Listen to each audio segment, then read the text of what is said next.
My sister's boyfriend looked me dead in the eye at the dinner table and asked if I was still unemployed. The room went silent. My sister covered her mouth to hide a giggle, but her eyes were dancing with malicious delight. My father kicked me under the table, shooting me a look that warned me not to embarrass the family. So I sat there. I let them talk. I let them laugh. I let this man brag about his startup and how he was going to change the world. He had no idea that the unemployed woman sitting across from him was actually the silent partner in the venture capital firm he was desperate to impress. He did not know that with one text message, I could freeze his funding and end his career before it even started. And when he finally mentioned the name of my firm, I didn't say a word.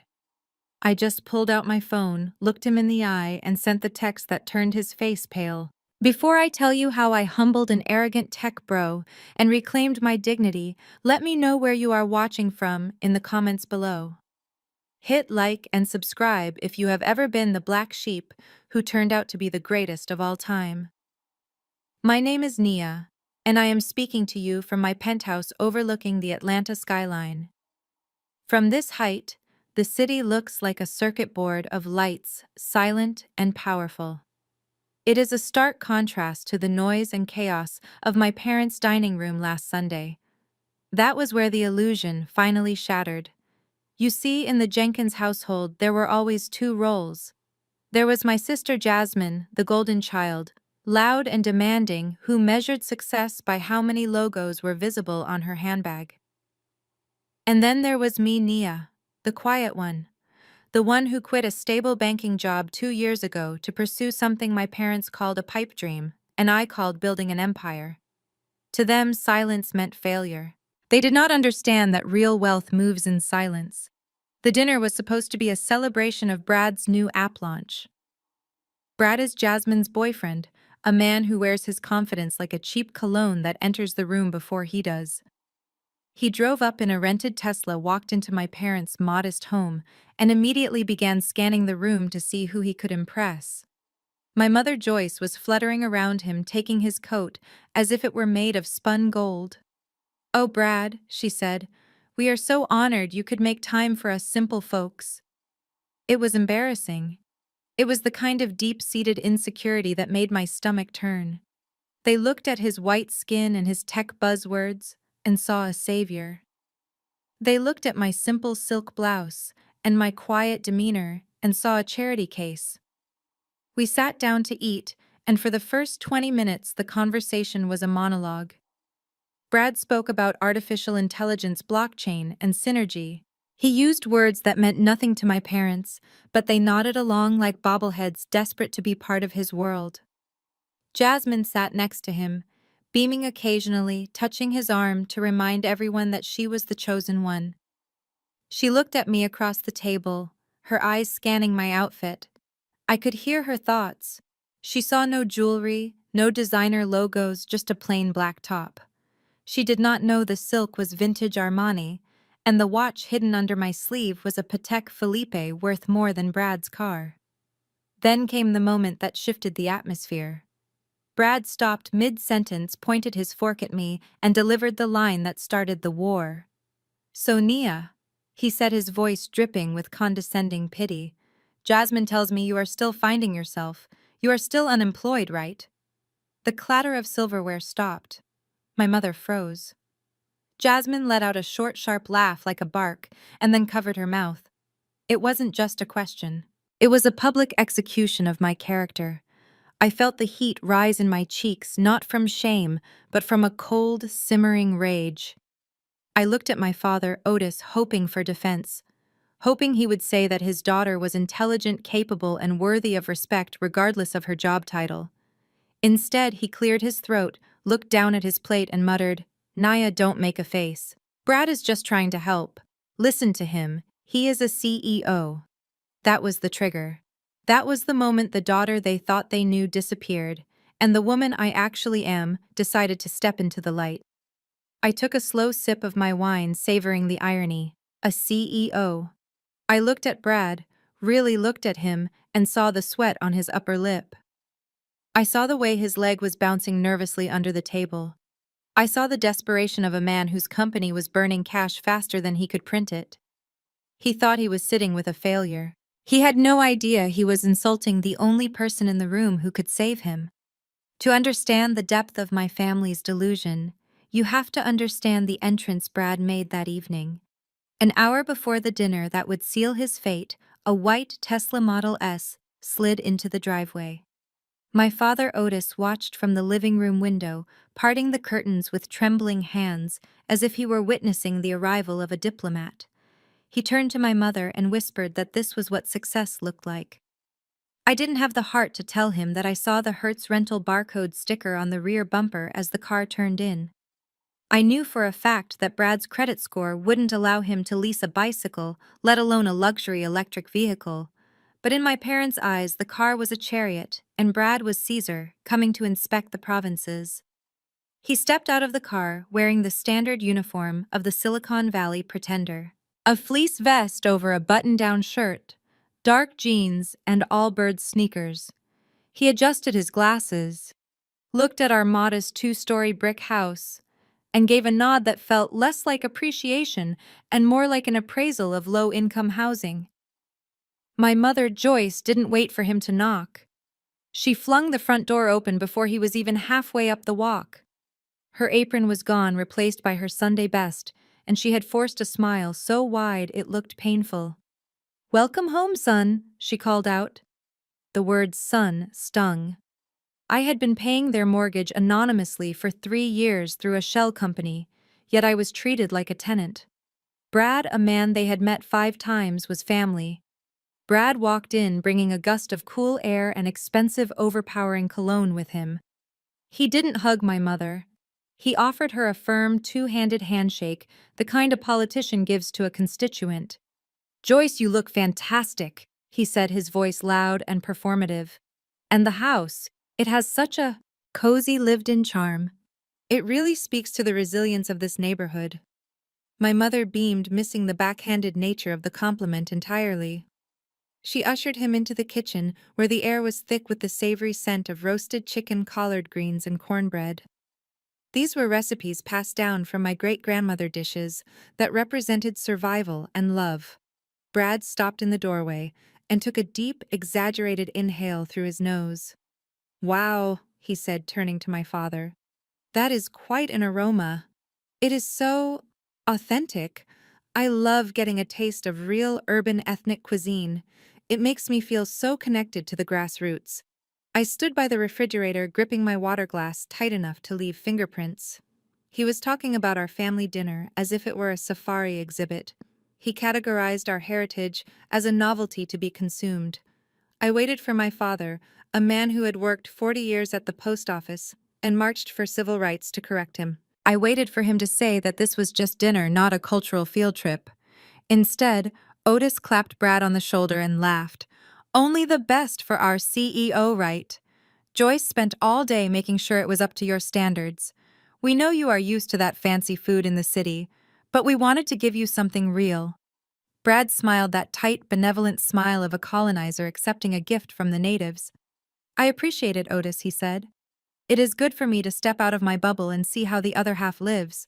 It keeps me humble." That was the dynamic.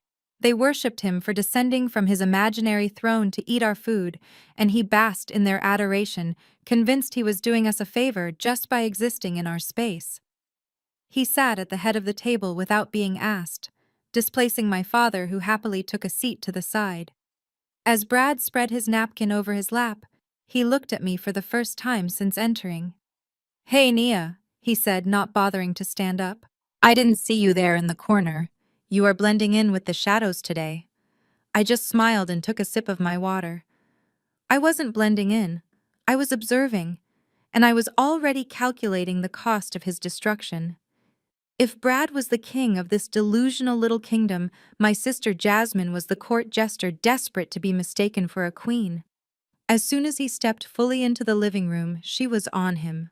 She wrapped her arm through his with a possessiveness that screamed insecurity, leaning her head on his shoulder, as if she could not physically support her own weight without his validation. She was wearing a dress that was too tight, too bright, and covered in logos that were just slightly off-center. It was the uniform of someone who thinks wealth screams, when in reality it whispers. To Jasmine, if a garment did not have a giant gold buckle or a brand name plastered across the chest in neon thread, it was worthless. She looked at me standing by the window, comfortably dressed in a charcoal silk two-piece set, and let out a dramatic, theatrical sigh. "Oh, Nia," she said, her voice dripping with that sickeningly sweet tone she used when she wanted to insult me in front of an audience. "Did you forget we were having company? You are still in your pajamas." I fought the urge to roll my eyes. The set I was wearing was from a boutique in Milan, made of 100% mulberry silk, and cost more than her entire wardrobe combined. It was the definition of quiet luxury, a concept Jasmine would never understand, because she was too busy being loud. "It is loungewear, Jasmine," I said calmly. "It is comfortable." She laughed a sharp artificial sound and looked up at Brad for approval. "Comfortable is code for gave up, isn't it, Brad? See, this is why you are still single, Nia. Men like a woman who puts in effort, a woman who looks like a prize, not someone who just rolled out of bed to check the mail." She lifted her wrist, flashing a bracelet that sparkled aggressively under the living room lights. It looked like glass and cubic zirconia, but she held it up like it was the Hope Diamond. "Brad bought me this yesterday," she announced to the room, though her eyes were locked on mine. "We were at the mall and he just insisted. He said, 'Baby, nothing is too good for you.' That is what it is like when a man values you, Nia. He wants to decorate you." My mother nodded from the kitchen doorway, wiping her hands on a dish towel. "Listen to your sister Nia. She knows what is in style. She is trying to help you modernize. You look so drab in that gray thing." Jasmine walked over to me, the cheap heels of her shoes clicking loudly against the hardwood floor. She reached out and fingered the fabric of my blouse with disdain, unaware she was touching silk that required dry cleaning by specialists only. "You know I could take you shopping," she offered, her voice full of mock charity. "Brad gave me a supplementary card for emergencies. I could help you find something that doesn't look so depressingly practical. Maybe then you could attract a man with actual potential, instead of scaring them away with this whole tired librarian vibe. You need to dress for the job you want, Nia. And right now, you are dressing like you want to be invisible." I gently removed her hand from my sleeve, dusting off the spot where she had touched me, as if she had left a smudge of dirt. I didn't tell her that the job I wanted was the one I already had. I didn't tell her that the only reason Brad had a supplementary card to give her was because the bank hadn't processed his overdraft fees yet.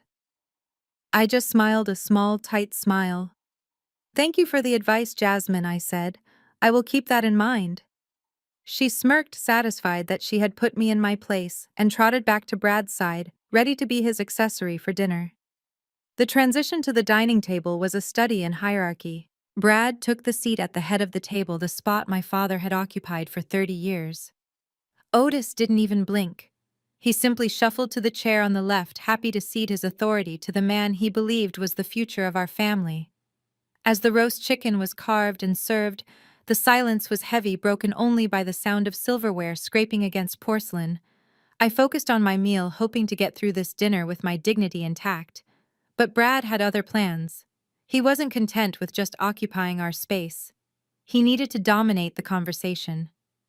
He wiped his mouth with a napkin, took a sip of wine that was far too expensive for his budget, and turned his gaze directly onto me.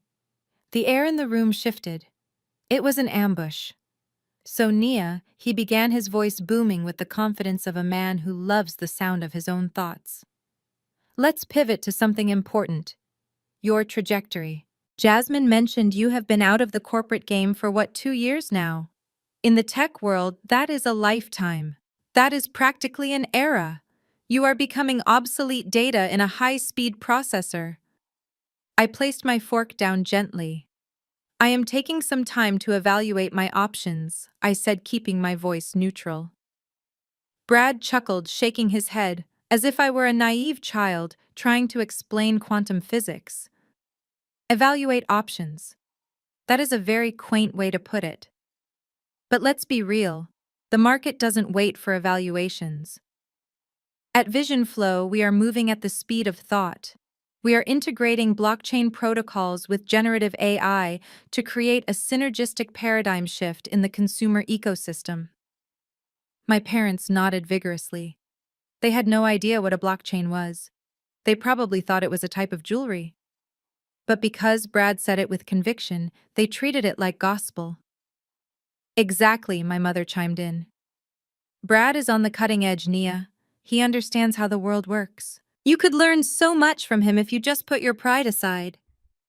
Brad leaned forward, resting his elbows on the table, invading my personal space. Look, I am a generous guy. I believe in lifting up the community.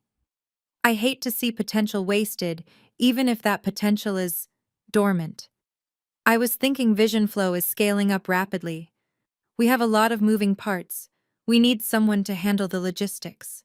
He paused for dramatic effect, waiting for me to ask what the position was. I remained silent, staring at him. I could bring you on, he continued, undeterred by my lack of enthusiasm. It wouldn't be a strategic role, obviously. You lack the bandwidth for that. But we need a director of first impressions. Basically, someone to manage the front desk, organize the coffee orders for the developers, make sure the break room is stocked with kombucha. It is a vital part of the culture. My father's face lit up. That sounds wonderful, Brad. Nia, did you hear that? A job at a tech company. It is an internship technically, Brad corrected quickly. Unpaid for the first 6 months, of course. We pour all our capital back into the R&D. But the exposure you would get. Being in the same room as visionaries, you can't put a price tag on that. It would clean up that gap in your resume nicely. It stops you from looking like a liability. I looked at this man who was offering me a job fetching coffee at a company that my analysts had flagged as a high-risk investment 3 days ago. I knew his burn rate. I knew his user retention numbers were inflated. And here he was offering me exposure, as if it were a currency I could spend. I appreciate the offer, Brad. I said, my voice steady though my blood was boiling. But I don't think I am the right fit for your culture. Brad leaned back, his smile turning into a sneer. Suit yourself. I try to throw you a lifeline and you let your ego get in the way. This is why you are stuck, Nia. You think you are too good for the grind. Jasmine giggled, sipping her wine. She is just intimidated, babe. She knows she couldn't handle the fast pace. She prefers doing whatever it is she does all day. Probably sleeping. I picked up my knife and fork, slicing into the chicken with precision. I didn't tell him that the grind he worshipped was something I had mastered and transcended years ago. I didn't tell him that exposure doesn't pay bills, but equity does. I simply ate, letting him believe he had won the round. Because the higher he climbed in his own mind, the further he would fall when I finally pulled the rug out from under him. I opened my mouth to decline the offer to tell Brad that I did not need his charity or his pity. I wanted to tell him that my hourly consultation rate was higher than what he paid his lead developers. But the words never made it past my lips. The sound of my father's palm slamming against the mahogany table cracked like a whip, silencing the room instantly. It was a sound that reverted me to a frightened child, freezing me in place. Otis was glaring at me, his eyes burning with a mixture of embarrassment and rage that I had not seen directed at me in years. The vein in his forehead was throbbing. Stop it right there, Nia, he barked, his voice shaking with anger. I will not sit here and watch you disrespect a guest in my home. I will not watch you throw away an opportunity because of your stubborn, foolish pride. I looked at him, stunned. Dad, he is insulting me, I said quietly, trying to keep my voice steady. He is offering me an internship. I have a master's degree in finance. He is offering you a job, Otis shouted, cutting me off. Do you know how many people would kill to work for a CEO in this economy? You have been out of work for 2 years. 2 years, Nia. We have watched you drift doing nothing, while your sister builds a life. And now when a successful man reaches down to pull you up, you think you are too good to grab his hand. You think you are too good to answer a phone. My mother. Joyce didn't shout. Her method of destruction was far more subtle and far more painful. She didn't touch her food. She just shook her head, looking at me with a profound, weary disappointment that hit harder than any physical blow. "Your father is right," she said softly. "Why can't you just be grateful for once? Look at your sister. Look at Jasmine." We all looked at Jasmine. She preened under the attention, straightening her posture and giving Brad a sympathetic look as if to say, "I am sorry about her." "She is 3 years younger than you, Nia," my mother continued. "But she has vision. She understands how the world works. She knows how to stand by a successful man. She knows how to be part of a team. You have always been so difficult, so solitary. You walk around with your nose in the air, but what do you have to show for it? No husband, no career, just an empty apartment and a bad attitude. It is why you are alone, Nia. Because you don't know how to let people help you." The room felt incredibly small. The air was sucked out of it. I looked at Otis, a man for whom I had secretly paid off the mortgage 3 years ago so he could retire early. I looked at Joyce, whose expensive arthritis medication was paid for by a direct debit from my holding company every month. They didn't know. They saw a failure because they measured success by proximity to a white man in a vest. I realized then that I was completely alone at that table. It wasn't 3 against 1. It was their fantasy against my reality. They preferred the comfortable lie of my failure over the complicated truth of my success, because my failure allowed them to feel superior. My success would require them to admit they had underestimated me my entire life. I took a slow breath, forcing my heart rate to slow down. I looked at my father, whose face was still red with exertion. I looked at my mother, whose eyes were wet with performative tears, and I decided to let them keep their narrative for 1 more hour. "I understand," I said, my voice void of any emotion. "I apologize. I didn't mean to be ungrateful." Brad smirked, leaning back in his chair, satisfied that the alpha male of the house had put the unruly female in check. "Good," he said. "I accept your apology. We can discuss the internship start date later." I nodded, picking up my fork. But inside, the bridge had been burned. They wanted me to be small. They wanted me to be the help. So I would play the part right up until the moment I bought the theater and fired the cast. The arrival of the check is always the ultimate truth serum in any social interaction. It strips away the pretense of conversation and reduces everything to cold, hard numbers. When the waiter finally placed the black leather folder in the center of the table, the mood shifted instantly. The total was likely close to $800 given the 3 bottles of vintage Cabernet Brad had ordered without looking at the price list. He had spent the last 2 hours acting like a billionaire, but when the bill arrived, the performance took a predictable, pathetic turn. Brad reached for the folder with a flourish, making a show of being the provider. He opened it, nodded approvingly at the total as if it were pocket change, and then reached for his back pocket. His brow furrowed. He patted his chest pocket, then his side pockets. The pantomime was so bad it was almost insulted. It was the classic "I forgot my wallet" routine executed with the grace of a toddler, lying about eating a cookie. "Oh, shoot," Brad muttered, shaking his head with a rueful smile. "I must have left my wallet in the center console of the Tesla. I was so focused on getting inside to see you all, I just completely spaced." My father, ever the loyal servant, immediately reached for his own battered leather wallet. "Don't worry about it, Brad. I have got it. You are our guest." No, Otis. "I insist," Brad said, holding up a hand to stop him, though I noticed he made no move to actually get up and retrieve his wallet from the car. "I can run out and grab it. It will just take a minute. Unless..." He let the word hang in the air, his eyes sliding over to me. A slow, cruel smirk played on his lips. "I would ask Nia to cover it just to keep things moving," he said, his voice dropping to a conspiratorial whisper. "But I know things are tight. I don't want to cause an overdraft situation. We all know those unemployment checks barely cover rent, let alone a meal like this." The table went quiet. He had managed to insult my financial status and assert his dominance in one breath. He was daring me to be humiliated. My mother, who had been sipping her coffee, set her cup down with a sharp clink. She looked at Brad, then turned her gaze on me. It wasn't a look of sympathy, It was a look of expectation.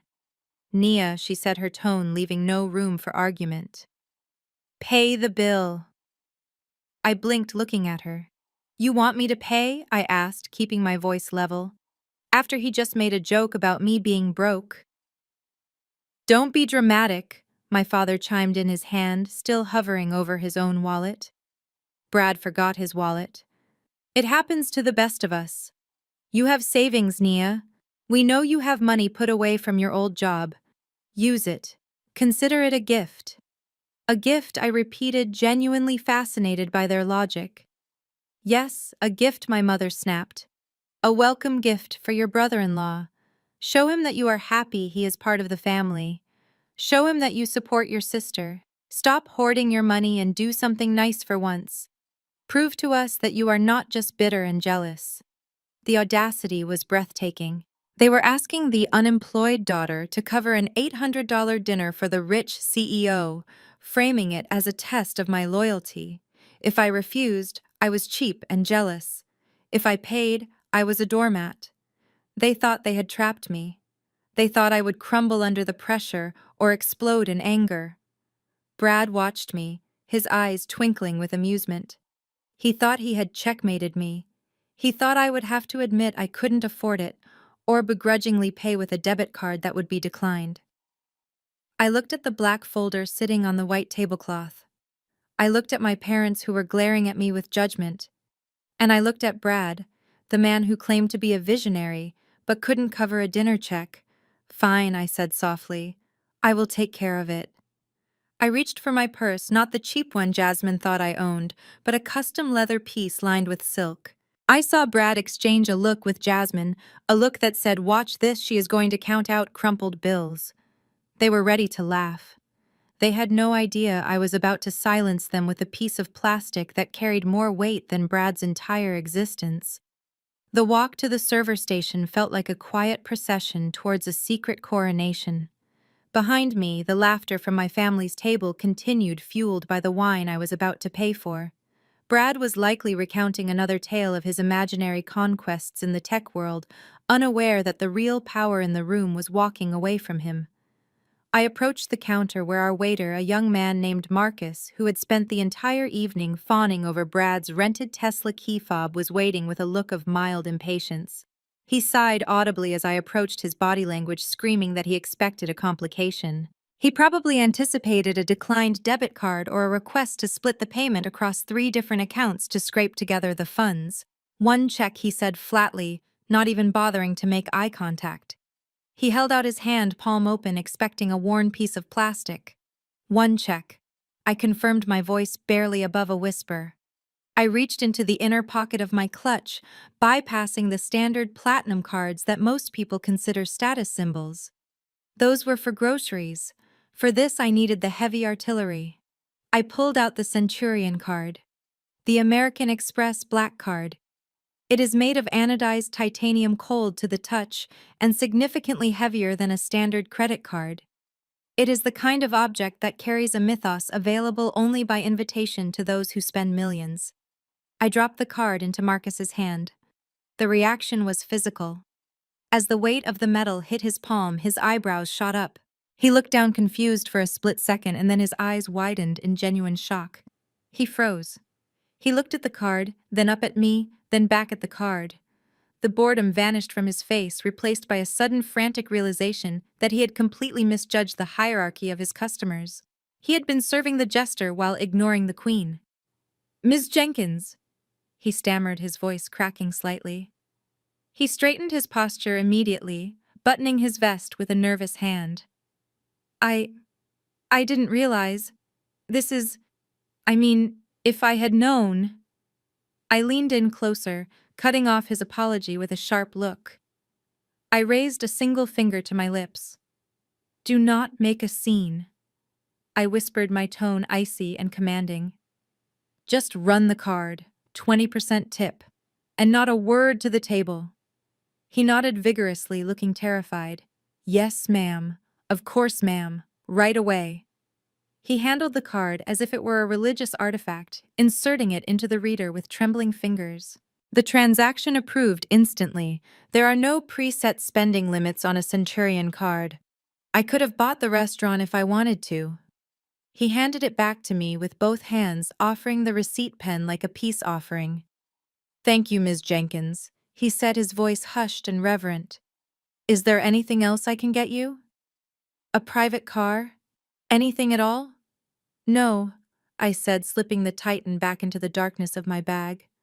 "Just the receipt." I walked back to the table, my expression unchanged. The waiter watched me go, his eyes wide, likely replaying every interaction he had with me that night and cringing. I sat down, and the bubble of ignorance around my family remained perfectly intact. "Did it go through?" my mother asked, her voice laced with doubt. "Or do we need to call your father's bank?" "It is taken care of," I said simply. Brad chuckled, patting his stomach. "Good girl. It is nice to see you stepping up. Maybe this internship will help you learn the value of $1. I picked up my water glass, hiding a smile. I knew the value of $1. I also knew that I had just spent more on their dinner than Brad had in his bank account. And the silence of that knowledge was the most expensive thing on the menu. The cool night air outside the restaurant did nothing to dampen Brad's inflated ego. If anything, the fact that he had just enjoyed a 5-star meal without spending a dime had energized him. He stood by the valet stand, bouncing on the balls of his feet, lecturing my father on the importance of aggressive expansion in the current market. Otis listened intently, nodding as if he were receiving the 10 Commandments, while my mother fussed over Jasmine's coat. I stood slightly apart from them, watching the performance with the detachment of a scientist observing a lab rat running through a maze it did not know was rigged. As the valet pulled up in the white Tesla, Brad clapped his hands together, signaling the end of his sermon.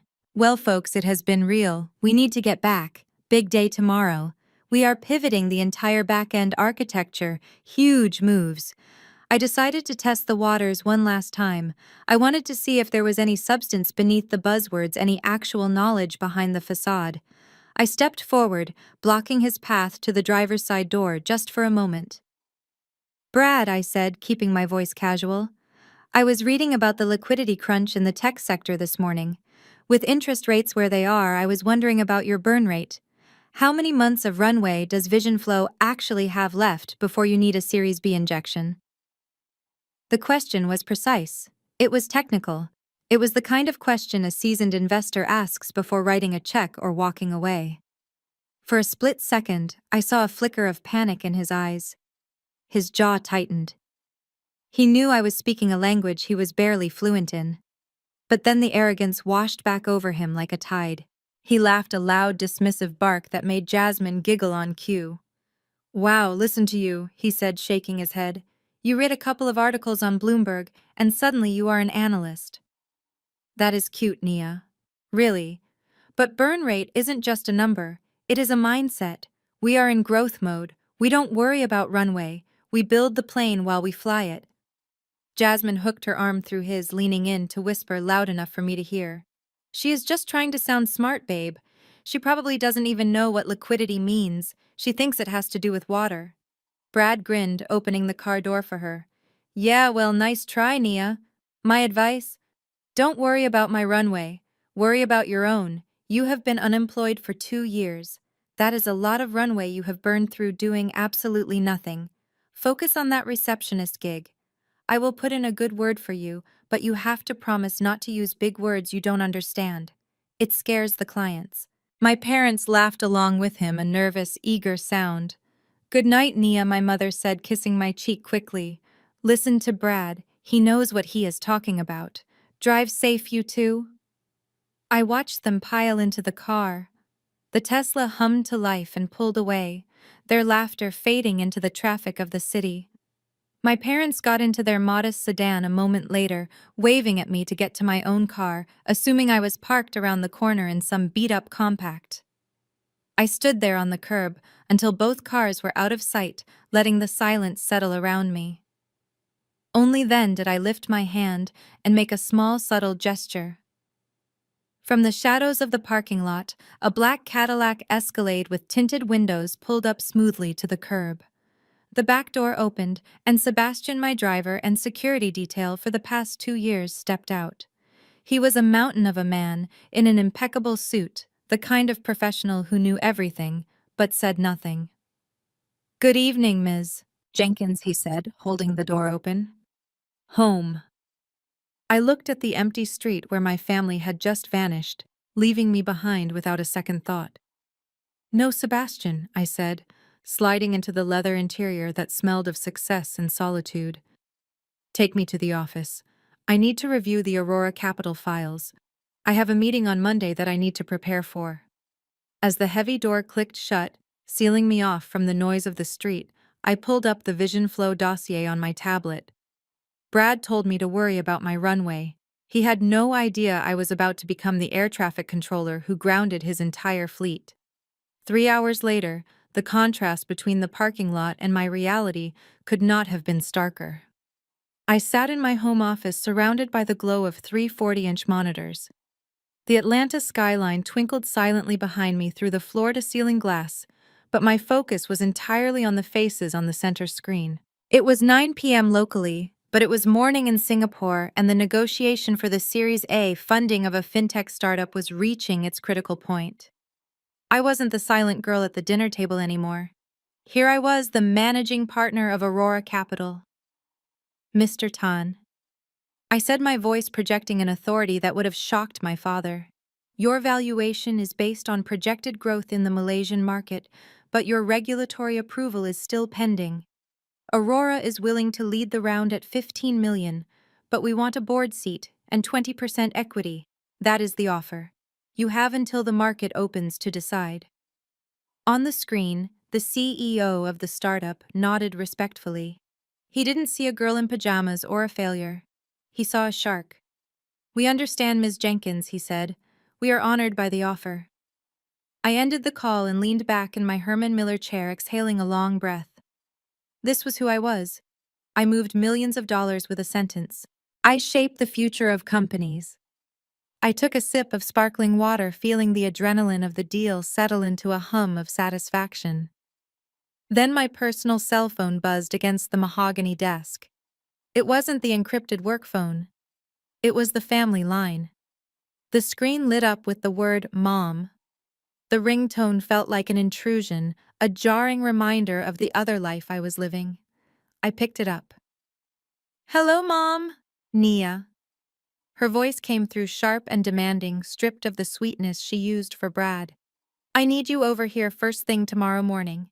By 8 o'clock. I glanced at my calendar on the left screen. I had a portfolio review at 9. "I have plans in the morning, Mom," I said, careful not to say work. "Plans," she scoffed. "Plans to do what? Sleep in. Watch TV. Listen, Jasmine is having her engagement party here on Saturday. The house is a mess. I need the baseboard scrubbed, the silver polished, and the guest bathroom deep cleaned. You know how meticulous Brad's family is. We can't have them thinking we live in squalor." I closed my eyes, pinching the bridge of my nose. "Mom, why don't you hire a cleaning service? I can send you the money." "Oh, stop it," she snapped. "Why would I pay a stranger when I have a daughter who sits at home all day? Besides, it is the least you can do. Jasmine is so stressed with the planning. She is working so hard. You need to contribute to this family, Nia. You can't just take and take." The irony was so thick, it nearly choked me. I had just negotiated a $15 million deal, and my mother was ordering me to scrub baseboards because she thought I was a leech. I looked at the contract on my screen, then at the phone. "Fine," I said, my voice flat. "I will be there." "Good," she said, and hung up without a goodbye. I set the phone down. I could have told her no. I could have told her everything right then. But the trap wasn't ready yet. Brad was still climbing the ladder I had built for him. If I revealed myself now, it would just be a petty argument. I needed total destruction. So I would go. I would scrub their floors. I would play the Cinderella role one last time. Because when the clock struck 12, I wasn't going to lose a glass slipper. I was going to buy the whole kingdom.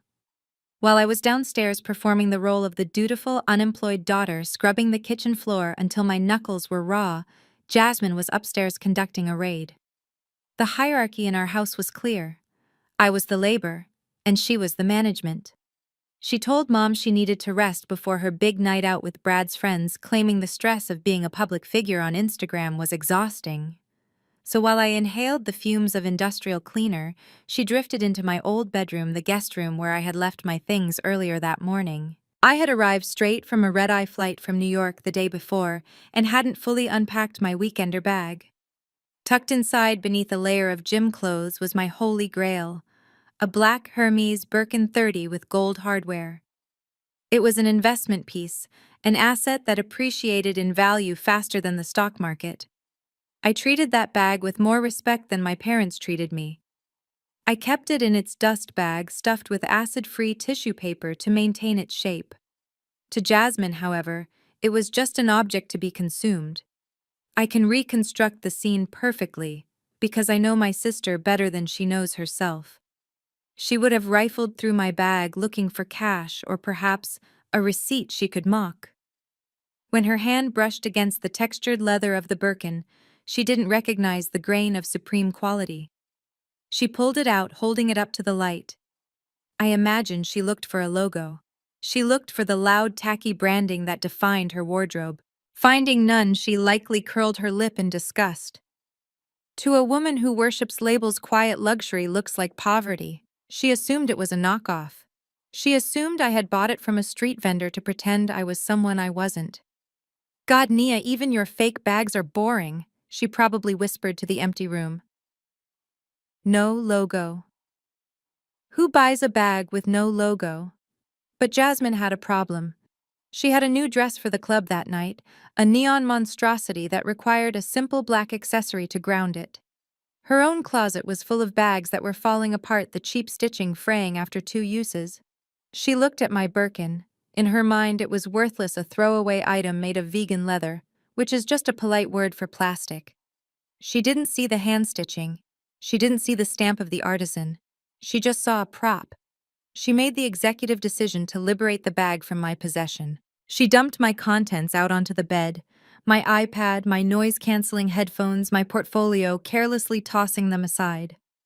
She shoved her own items inside a cracked iPhone, a tube of sticky lip gloss, and a fake ID. She swung the $30,000 bag over her shoulder, checking her reflection in my dusty mirror. She probably thought she was doing the bag a favor by taking it out of its misery.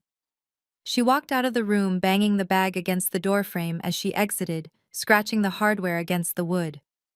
Downstairs, I heard her heels clicking towards the door. "Bye, Mom." "Bye, Nia," she shouted, not even bothering to look into the kitchen where I was sweating. "Don't wait up. We are going to the VIP section tonight." I didn't look up from the bucket of soapy water. I didn't know yet that my sister had just walked out of the house carrying the equivalent of a down payment on a house on her shoulder, treating it like a $5 tote bag from a discount bin. The next morning, the difference in our lifestyles was painfully obvious. I had been up since 5 taking a conference call with London and reviewing market trends while drinking matcha. Jasmine, on the other hand, dragged herself into the kitchen at 11, wearing sunglasses indoors to hide the evidence of a night spent chasing status in dark rooms. She looked disheveled, smelling of stale perfume and regret. In her hand, swinging carelessly by its handle, was my bag. She didn't hand it to me. She dropped it onto the granite island where I was cutting fruit. The sound it made was heavy, a dull thud that made my stomach turn. "Here," she mumbled, reaching for a bottle of water. "Thanks for the loan. It is actually kind of small. I couldn't even fit my flats in there. Next time, buy something with more utility." I looked at the bag. My heart stopped. Across the front of the pristine black Togo leather was a jagged purple stain. It looked like red wine that had been allowed to sit and soak into the grain for hours. Worse, there was a deep white scratch running diagonally across the gold clasp, as if it had been dragged against a rough brick wall. I set my knife down slowly.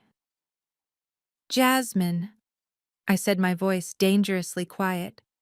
"What is this?" "What is what?" she asked, unscrewing the water cap and taking a long gulp. The stain, I said, pointing at the ruined leather. And the scratch. You destroyed the bag. She lowered her sunglasses, squinting at the damage as if it were a speck of dust. Oh, that relaxed Nia. It was crowded in the VIP section. Some guy spilled his Merlot. I wiped most of it off with a cocktail napkin. It is barely noticeable. Barely noticeable, I picked up the bag, feeling the texture of the ruined leather. The oils from the wine had already compromised the finish. This is permanent damage, Jasmine. You can't just wipe this off. She laughed, a harsh, dismissive sound. Oh my God, you are so dramatic. It is just a bag, Nia, and it is not even a real one. Stop acting like I just defaced the Mona Lisa. It is a knockoff. What did you pay for it? $50 at a flea market. I stared at her. She genuinely believed that.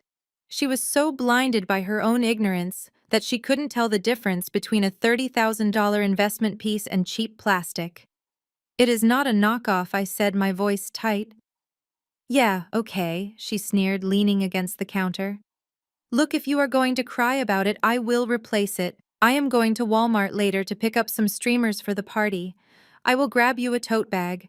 They have some cute ones with floral prints. It will probably be an upgrade from that boring black thing anyway. She patted my shoulder condescendingly. Consider it an early birthday present. You need to lighten up, Naya. Material things aren't everything. She walked out of the kitchen, leaving me standing there with the ruined masterpiece in my hands. I looked at the scratch on the gold hardware. I could have demanded she pay me $30,000 right then. I could have shown her the receipt and watched her face crumble. But I didn't. I realized that the price of this bag was the price of my freedom. She had just given me the final reason I needed to sever ties completely. I gently placed the bag back in its dust cover. I would add the cost to the final invoice I was mentally preparing, and the interest rate was going to be astronomical. 2 hours after Jasmine left with my ruined bag, my phone rang again. I was sitting at my desk, deep in the forensic audit of Vision Flow's financials.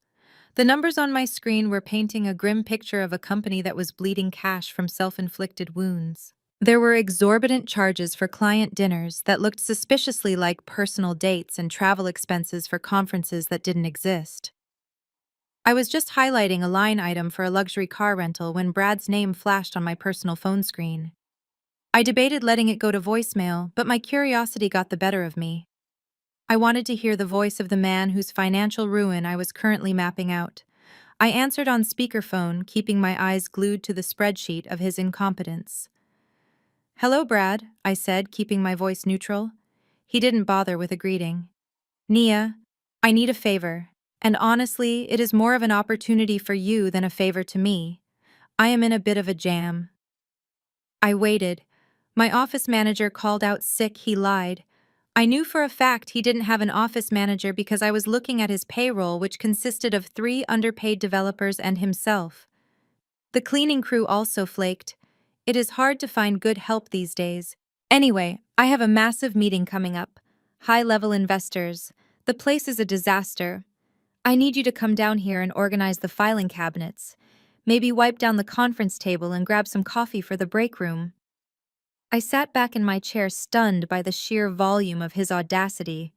He was asking me, a woman who managed an 8-figure portfolio, to come and be his janitor. You want me to come clean your office? I asked, just to hear him say it. I want you to provide logistical support, he corrected, using a buzzword to dress up manual labor. Look, I know you are just sitting at home. Mom told me you are still watching cartoons or whatever it is you do. This is a chance for you to see how a real startup operates from the ground floor. You can put it on your resume. Assistant to the CEO. I will even write you a recommendation letter if you do a good job. The condescension was so thick I could practically taste it. He truly believed my time had zero value. He thought he was doing me a kindness by letting me scrub his toilet. Brad, I said, my voice cooling by 10 degrees. I am not coming to clean your office. I am busy. Busy? He laughed, a sharp, incredulous sound. Busy doing what, Nia? Organizing your sock drawer, rearranging your furniture. Don't give me that. You have been unemployed for 2 years. You have nothing but time. I am offering you a way to be useful to the family, to contribute. Don't be selfish. I am not being selfish, I said. I am declining your offer to be your unpaid maid. Hire a cleaning service if it is that important. I can't trust strangers with my intellectual property, he snapped. The panic in his voice was leaking through. He couldn't afford a cleaning service. His credit cards were maxed out. He needed free labor because he was broke. Listen, Nia.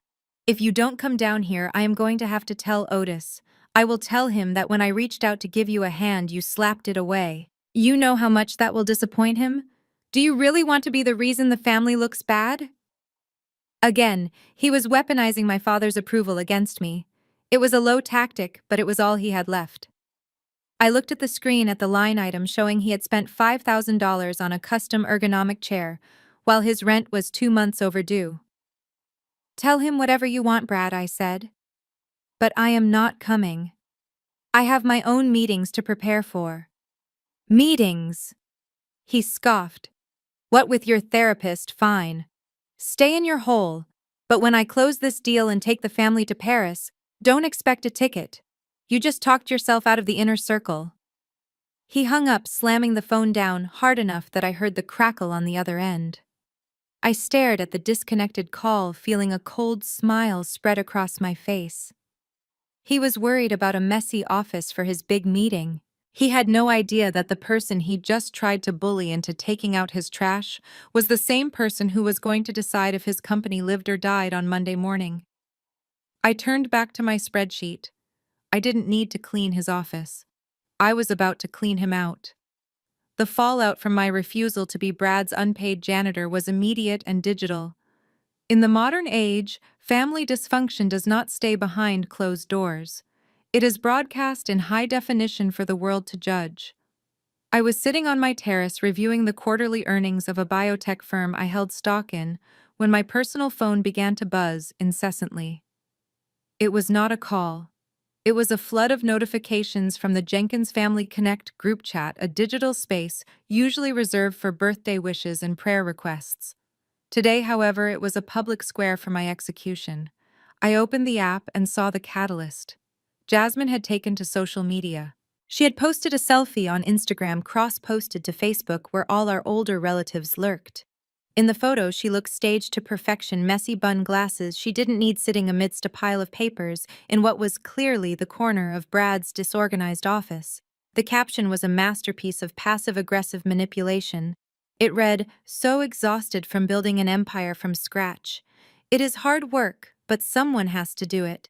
It just breaks my heart when you reach out a hand to family members who are struggling, offering them a chance to work and get back on their feet, only to be told that hard work is beneath them. I guess some people are content letting their parents foot the bill forever, praying for my sister to find her purpose. Hashtag boss babe, hashtag family first, hashtag enabler no more."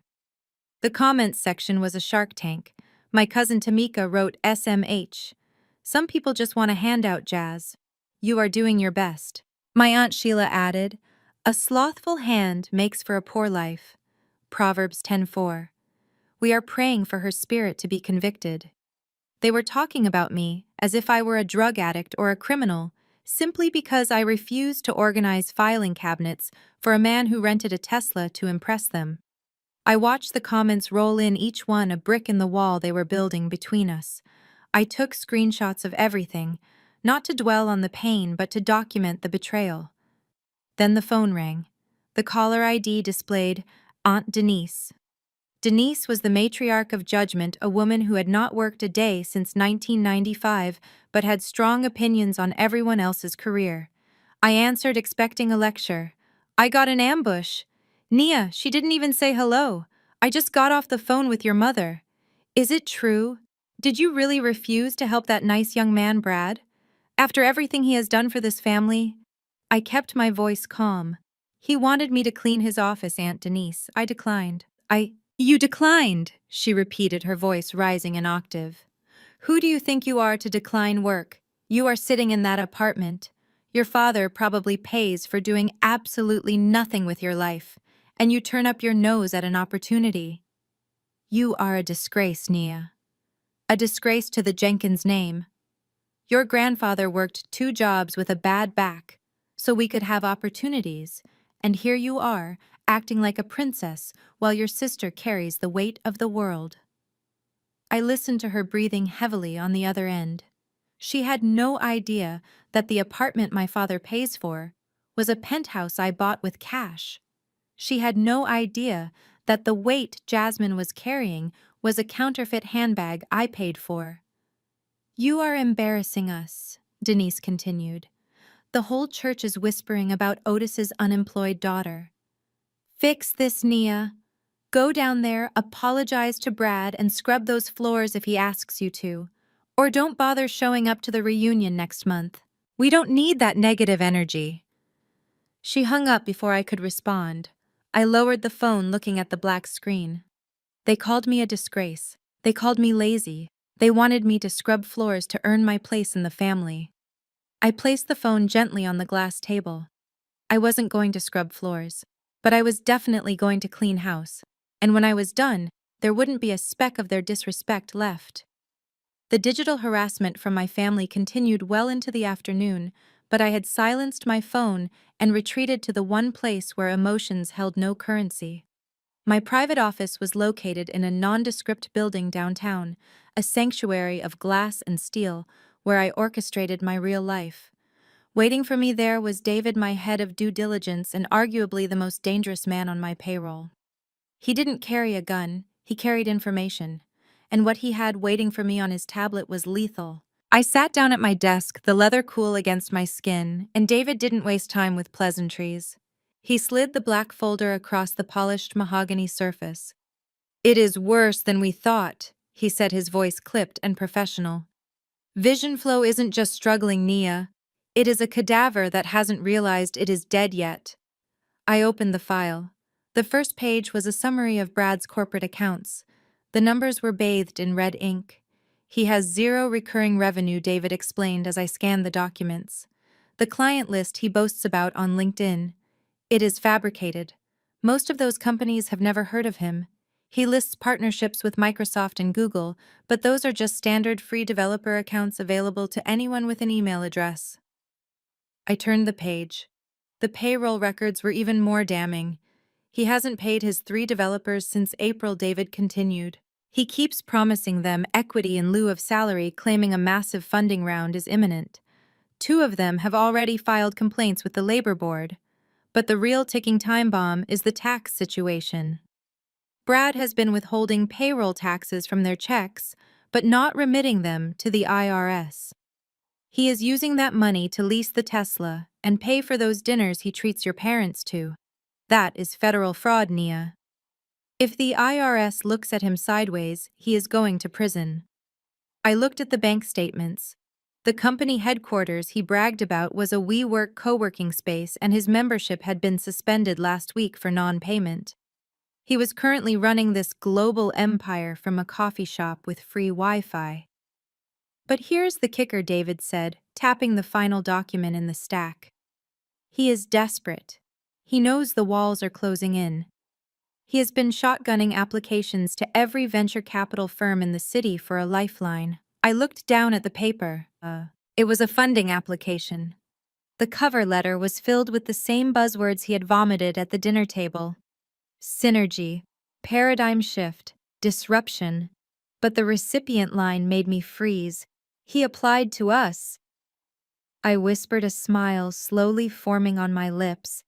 "He sent this to the general inquiry inbox of Aurora Ventures at 3 a.m. this morning," David confirmed. "He is begging for a Series A injection of $2 million. He claims he has a proprietary algorithm that will revolutionize the industry." I laughed. It was a cold, humorless sound. The man who told me I was too lazy to work, the man who tried to hire me as his unpaid janitor, was currently begging my company for the money to stay out of jail. He was asking the unemployed sister to save his life, he just didn't know it yet. "This is it, David," I said, closing the folder with a satisfying snap. "This is the leverage. David nodded. Do you want me to reject the application? We can send a standard denial letter within the hour. No, I said, standing up and walking to the window. Rejection is too easy. Rejection is private. I want this to be public.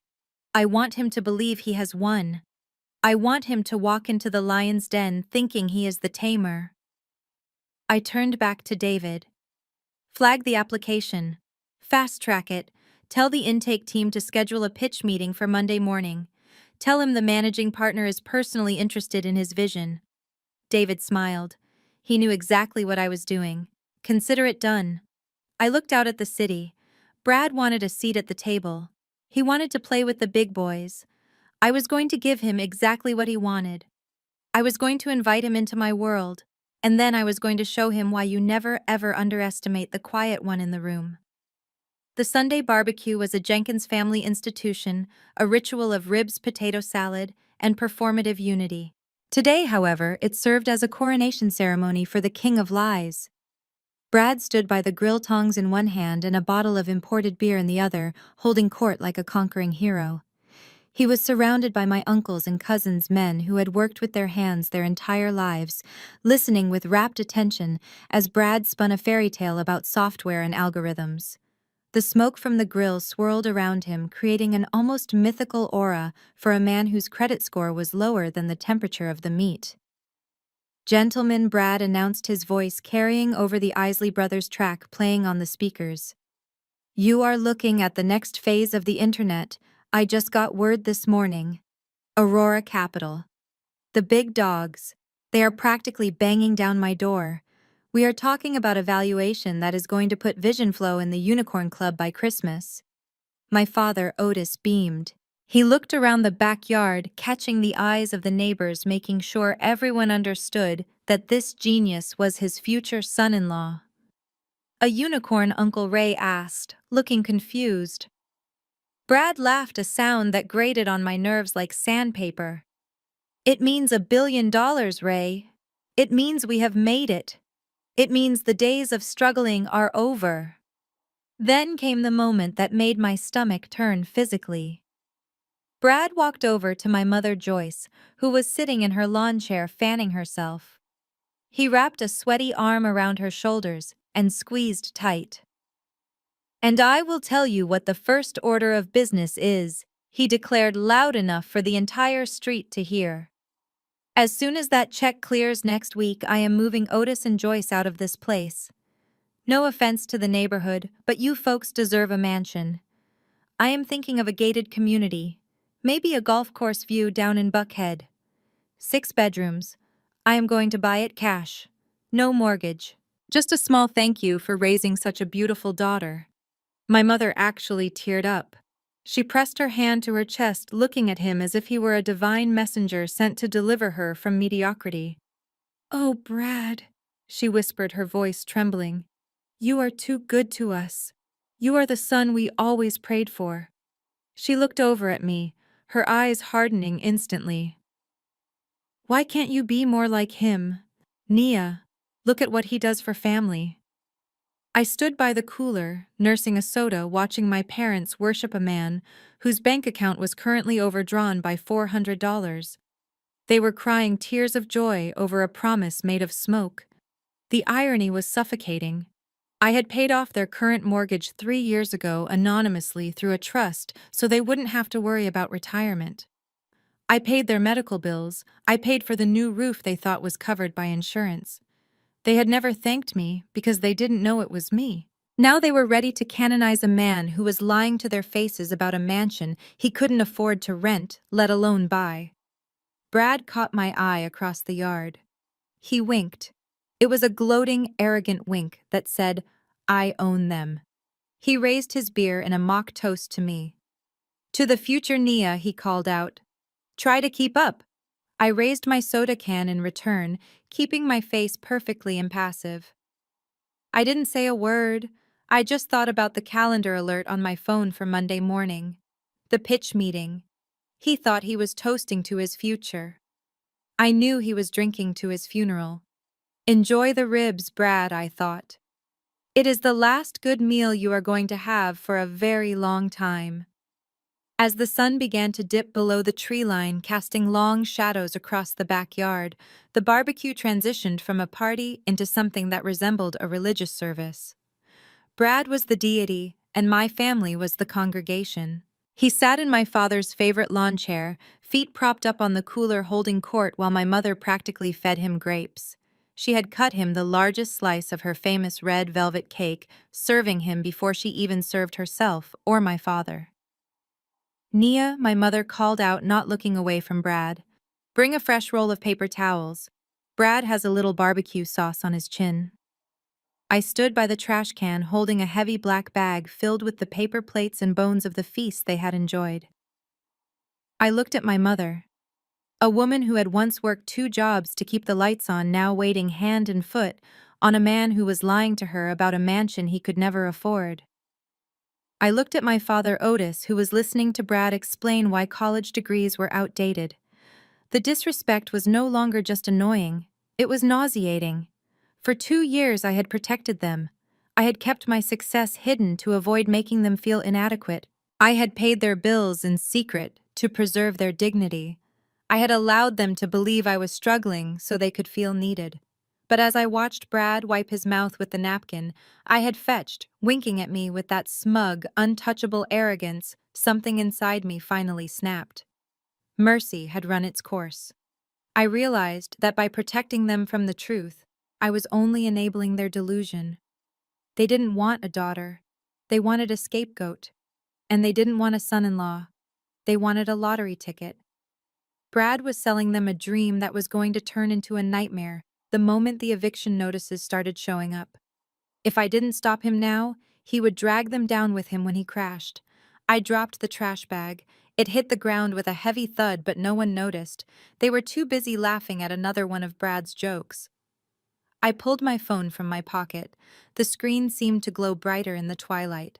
I opened my encrypted messaging app and found the thread with David. My thumb hovered over the keyboard for a second, a final moment of hesitation. Once I sent this, there was no going back. The machinery of corporate destruction would be set in motion. I typed out the command that would end Brad's career. Schedule the meeting for Monday morning, 9 sharp. Grant him the full pitch slot. I want a front row seat. I hit send. I watched the checkmark turn blue. Somewhere across the city, David was already moving pieces on the board. Brad's phone buzzed in his pocket. He pulled it out, squinting at the screen. "No way," he shouted, jumping up and spilling his beer. They replied, "Aurora Capital wants to see me Monday morning. I told you I was going to make it happen." My parents cheered, clapping their hands. Jasmine squealed and hugged him. They were celebrating the email I had just authorized. They were celebrating the beginning of the end. I didn't say goodbye. I turned and walked toward the gate, leaving the noise of their celebration behind me. Let them have their night. Let them have their cake and their fantasies. Monday morning was coming, and when the sun rose, the shadow of the quiet sister was going to cover everything. While I was calmly orchestrating his downfall from the comfort of my penthouse, Brad was experiencing a violent meltdown in what he called his global headquarters. In reality, it was a windowless 10 by 10 sublet above a laundromat that smelled faintly of bleach and desperation. The sleek, glass-walled office he posted on Instagram was actually just a lobby he sneaked into for photos. This cramping room was the truth. Brad paced the stained carpet, his phone pressed so hard against his ear, his knuckles were white. He was arguing with a loan officer from a third-tier regional bank, the only institution that would still take his calls. "Come on, Steve," Brad shouted, his voice cracking. "I am not asking for a handout. It is a bridge loan. 50,000. Just to cover the float until the Series A closes next week. I have Aurora Capital lined up. Do you know who they are? They are going to write me a check with 6 zeros. I just need to keep the lights on until then." There was a pause as the voice on the other end delivered the verdict. Brad stopped pacing. His face went from flushed to gray. "Denied." "What do you mean denied due to delinquency? That payment was in the mail." Steve. He pulled the phone away from his ear and stared at the screen. The call had ended. With a primal scream of frustration, he hurled the device across the room. It slammed into the cheap drywall, leaving a dent before clattering to the floor. He swept his arm across his desk, sending a stack of unpaid invoices and empty energy drink cans flying. He kicked his rolling chair, sending it spinning into the filing cabinet. He was drowning, and the water was rising faster than he could bail. The door opened and Jasmine walked in, freezing in the doorway. She was holding a binder filled with wedding venue brochures, completely oblivious to the financial apocalypse happening in front of her. "Babe," she asked, her voice small. "I was thinking about the plaza for the reception. They have an opening in June, but we need to put down a deposit of $5,000 by tomorrow to hold the date." Brad turned on her like a cornered animal. The mask of the loving, successful fiancé slipped completely. "Shut up, Jasmine," he roared. "Just shut up about the wedding. Can't you see I am working? Can't you see I am trying to build a future here while you obsess over flowers and napkins?"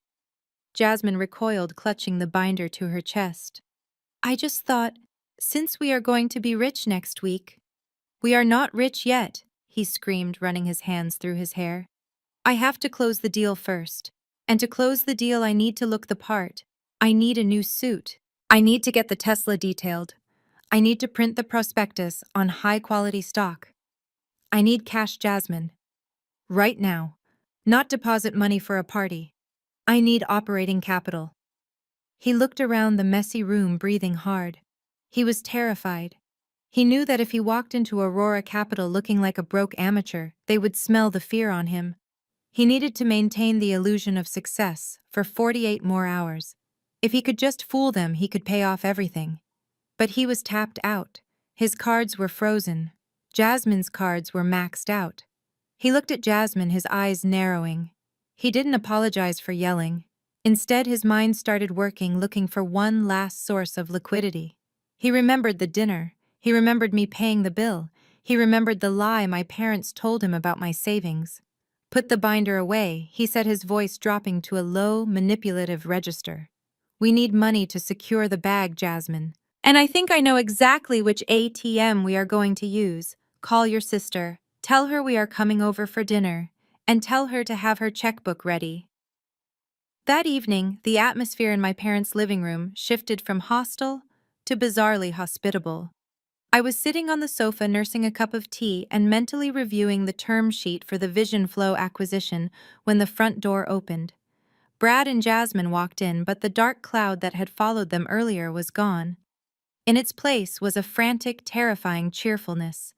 Brad was carrying 3 large pizza boxes stacked high, the smell of pepperoni and cheap grease filling the entryway. Jasmine followed him, holding a 6-pack of craft beer and a bottle of wine. They looked like they were arriving for a Super Bowl party, not a casual Tuesday dinner. "Hey, family," Brad announced, flashing a smile that didn't quite reach his eyes. His pupils were dilated, and there was a sheen of sweat on his forehead despite the air conditioning. "We decided to treat you guys tonight. No cooking for Joyce. We are doing a pizza party." My mother clapped her hands, delighted by the mediocrity of the gesture. "Oh, Brad, you are so thoughtful. You really spoil us." They set the food down on the coffee table. Normally, Brad would ignore me or make a snide comment about my employment status. Tonight, he pulled out a chair for me. "Here, Nia, grab a slice while it is hot," he said, his voice straining with forced camaraderie. "I made sure to get one with just veggies. I know you like to eat healthy." I looked at him, then at Jasmine. She was avoiding my gaze, arranging napkins with unnecessary precision. This was a setup. I accepted the slice, taking a small bite, waiting for the other shoe to drop. It didn't take long. After 10 minutes of excruciating small talk about the weather and sports, Brad cleared his throat. He set his beer down, leaning forward with his elbows on his knees, adopting a posture of serious confidentiality. "So listen, guys," he began, lowering his voice. "I wanted to talk to you about something exciting. The Aurora Capital deal is practically done. We are talking hours away from the wire hitting the account. But you know how these big institutional banks are? The red tape is a nightmare. They have this 24-hour hold on international transfers because of some new compliance regulation. My father nodded sagely, though he had no idea what compliance regulation meant. Of course, son. Banks are always slow. Exactly, Brad said, pointing a finger at Otis. It is ridiculous. But here is the thing. I have vendors lining up. I have the venue deposit for the wedding. I have legal fees. I need to keep the cash flow moving so we don't look stagnant right before the ink dries. It is purely a liquidity issue. He turned his head slowly, locking eyes with me. Nia, he said, his tone softening into something that sounded like affection, but felt like predation. I know you have been saving up. Mom mentioned you still have that rainy day fund from your banking days. You are smart. You are frugal. I admire that. I chewed slowly, swallowing the bite of pizza before speaking. What are you asking, Brad? I am asking for a microloan, he said quickly. Just for 48 hours. Jasmine and I were talking, and we thought, why pay interest to a bank when we can keep the money in the family? If you can float us, say, $5,000 just until Friday, I will pay you back with 10% interest. That is $500 for doing nothing. It is easy money, Nia, Jasmine chimed in, her voice shrill. It is for the wedding too, Nia. We don't want to lose the venue. You would be saving the day. You would finally be contributing something real to this family instead of just watching from the sidelines. I looked at them. They were desperate. They genuinely believed that $5,000 was my entire life savings, and they were willing to drain me dry to patch a hole in a sinking ship. They were asking the sister they called a failure to bankroll their facade. I wiped my hands on a napkin, staring at the grease stain it left behind. $5,000, I repeated. That is a lot of money, Brad. It is an investment, he insisted, his eyes wide and pleading. It is safe. I am the CEO of a multi-million-dollar company, Nia. You can trust me. I looked at my parents. They were watching me with expectation. Do it, Nia, my mother urged. Help your brother-in-law. Don't be stingy. I paused, letting the tension build. I wasn't going to give him the money, obviously, but I needed to get him into that meeting room on Monday. I needed him to believe he still had a chance so he wouldn't run away. I don't have access to the funds until Monday morning, I lied smoothly. It is in a high-yield certificate that matures this weekend. Brad's face fell, then rallied. Monday morning. Okay, we can make that work. Bring the check to the office on Monday. You can give it to me right before my meeting with Aurora. It will be a good luck charm. I smiled. It would be a charm, all right. Just not the kind he was hoping for. Brad wiped a smudge of tomato sauce from his lip and leaned back in his chair, visibly more relaxed now that he believed the money was secured. The panic that had been vibrating off him earlier was replaced by his usual swagger, the kind that comes from believing your own con. He looked around the table, making eye contact with everyone except me, and launched into the fabrication that would seal his fate. You know, he started taking a sip of his beer. It is actually funny when you think about it. Most startups spend years begging for a sit-down with a firm like Aurora Capital. They scrape and claw just to get an intern to look at their pitch deck. But with Vision Flow, the dynamic is completely flipped. They are the ones chasing us. My father shook his head in amazement. Chasing you? That is incredible, son. It is wild. Otis? Brad continued, gesturing with a half-eaten slice of pizza. I mean, my inbox is blowing up. Their senior analysts are calling me at all hours. They are terrified I'm going to take the deal to Sequoia or Andreessen Horowitz. Yesterday, their managing partner sent me a personal email. He said, and I quote Brad, "We need Vision Flow in our portfolio to anchor our Q3 strategy. Name your price." I took a slow sip of my water to hide the smirk threatening to break through. I was the managing partner. I had never sent him an email. The only thing I had sent was a directive to my assistant to flag his file for a public roasting. Watching him lie about a conversation he never had with a person sitting right across from him was a surreal form of entertainment. So if they want you so bad, Why do you need Nia's money? I asked, keeping my tone innocent. Brad didn't miss a beat. That is the bureaucratic nightmare of it all. See, because the valuation is so high, we are talking 8 figures here. There is a massive amount of due diligence required. Aurora has this archaic policy, where the founder has to put up a good faith deposit for the legal retainer before they release the term sheet. It is standard practice for deals of this magnitude. It shows we have skin in the game. It was not standard practice. It was a complete fabrication. No venture capital firm asks a founder to pay to be invested in. That is a scam tactic used on the elderly, not a business protocol. But my parents didn't know that. They nodded along, absorbing his nonsense as if it were financial gospel. That makes sense, my mother said. You have to spend money to make money. Exactly, Joyce, Brad said, pointing a finger at her. And once the ink is dry on Monday afternoon, that retainer comes right back to me, plus the first tranche of $2 million. So really, Nia, you aren't just lending me money. You are facilitating the biggest tech deal in Atlanta this year. You are practically a co-founder. Jasmine squeezed his arm, looking at him with adoration that was entirely purchased. We are going to be on the cover of Forbes, she squealed. The power couple of the South. And Nia, you can tell everyone you helped us get there. I looked at Brad. He was so confident, so sure that he had outsmarted the room. He thought he was painting a picture of success, but all I saw was a man digging his own grave with a pizza crust. Well, I said, setting my glass down. It sounds like Aurora Capital is lucky to have you. I can't wait to hear how the meeting goes. Brad grinned, raising his beer bottle. Oh, it is going to be legendary, Nia. You have no idea. He was right. It was going to be legendary, just not in the way he thought. I decided that if Brad wanted to play the role of the big-shot CEO, I would play the role of the naive, helpful sister to perfection. I widened my eyes, letting a look of sudden realization wash over my face. I set my fork down with a deliberate clatter, drawing the attention of the table. Aurora Capital, I said, repeating the name as if I were testing the flavor of the words. That sounds so familiar. You know, Brad, I think I actually know someone who works there. The table went silent for a beat.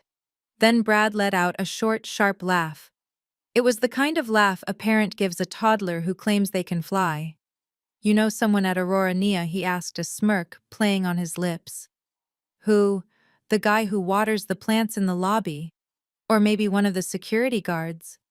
I ignored the insult, maintaining my mask of innocent helpfulness. No, not security. I think he is a secretary. Or maybe an administrative assistant. His name is David. I met him at a networking mixer a few years ago when I was still in banking. We kept in touch on LinkedIn. He seems nice. My mother sighed, shaking her head. Nia, please. Brad is dealing with the managing partners. He is dealing with the people who own the building. He doesn't need help from a secretary, but I persisted, leaning forward with feigned enthusiasm. But if the due diligence is taking so long, maybe I could send David an email. Just to check on the status of your file. I am sure he has access to the system. It couldn't hurt, right? Brad exchanged a look with Jasmine. It was a look of shared pity. They truly believed I was pathetic. They thought I was desperately trying to insert myself into their success by offering up a lowly clerical contact. Brad leaned back, lacing his fingers behind his head. Look, Nia, I appreciate the thought. Really, I do. It is cute. But you have to understand how high-level finance works. A secretary doesn't have clearance to even look at the deal I am structuring. If you start bothering low-level employees, it might actually look bad for me. It might make me look desperate. And we don't want that. We want to project power. I nodded slowly, looking chastised. You are right, Brad. I didn't think of that. I definitely don't want to mess up your big moment. But then, I pulled my phone out of my pocket. However, I said, keeping my voice light. I am just going to send him a quick note anyway. Just a friendly hello. I won't mention the deal specifically. I will just ask if he has heard of Vision Flow. You know, just to see if the buzz is reaching the lower levels like you said. Brad rolled his eyes, waving his hand dismissively. Fine. Go ahead, send your little email. Just don't embarrass me. Tell your friend David that when I take over the boardroom, I will make sure he gets a raise. The table erupted in laughter again. My father slapped his knee. That is the spirit, Brad. Take care of the little people. I unlocked my phone. I didn't open my email app. I opened the encrypted messaging signal I used to communicate with my executive team. I found David's contact. To them, David was a secretary. To the rest of the financial world, David was the director of operations for Aurora Capital, a man who reported only to me. I typed a message, but it wasn't a friendly hello. It was a direct order. Subject: vision flow. Message: the fish has taken the bait. Confirm the meeting for Monday at 9 a.m. Ensure the entire senior board is present. I want him to have an audience when he crashes. I hit send. I looked up at Brad, who was busy explaining to my mother how he planned to redecorate the executive suite once the money cleared.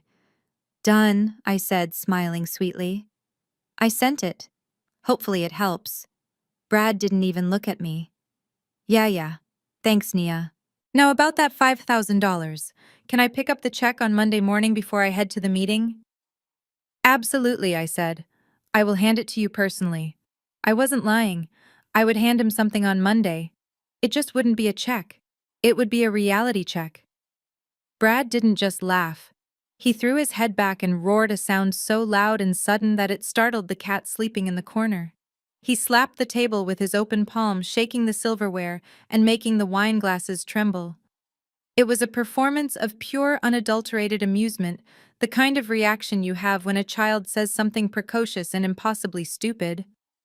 Jasmine joined in immediately, her high-pitched giggle acting as the harmony to his baritone guffaw. They looked at each other, tears of mirth forming in their eyes, bonded by the sheer absurdity of my suggestion.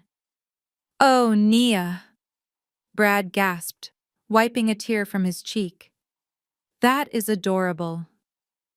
Really, it is. You think a secretary has pull at Aurora Capital? You think the guy who orders the staples and schedules the conference room cleaning is going to walk into the boardroom and tell the managing partners to look at my file? He took a deep breath, composing himself enough to deliver his lecture. He leaned across the table, his expression shifting from amusement to pitying instruction. Let me explain how the corporate ladder works, since you have been off of it for so long. There are levels to this game. Your friend David. He is at ground zero. He is a gatekeeper. His job is to answer phones and look busy.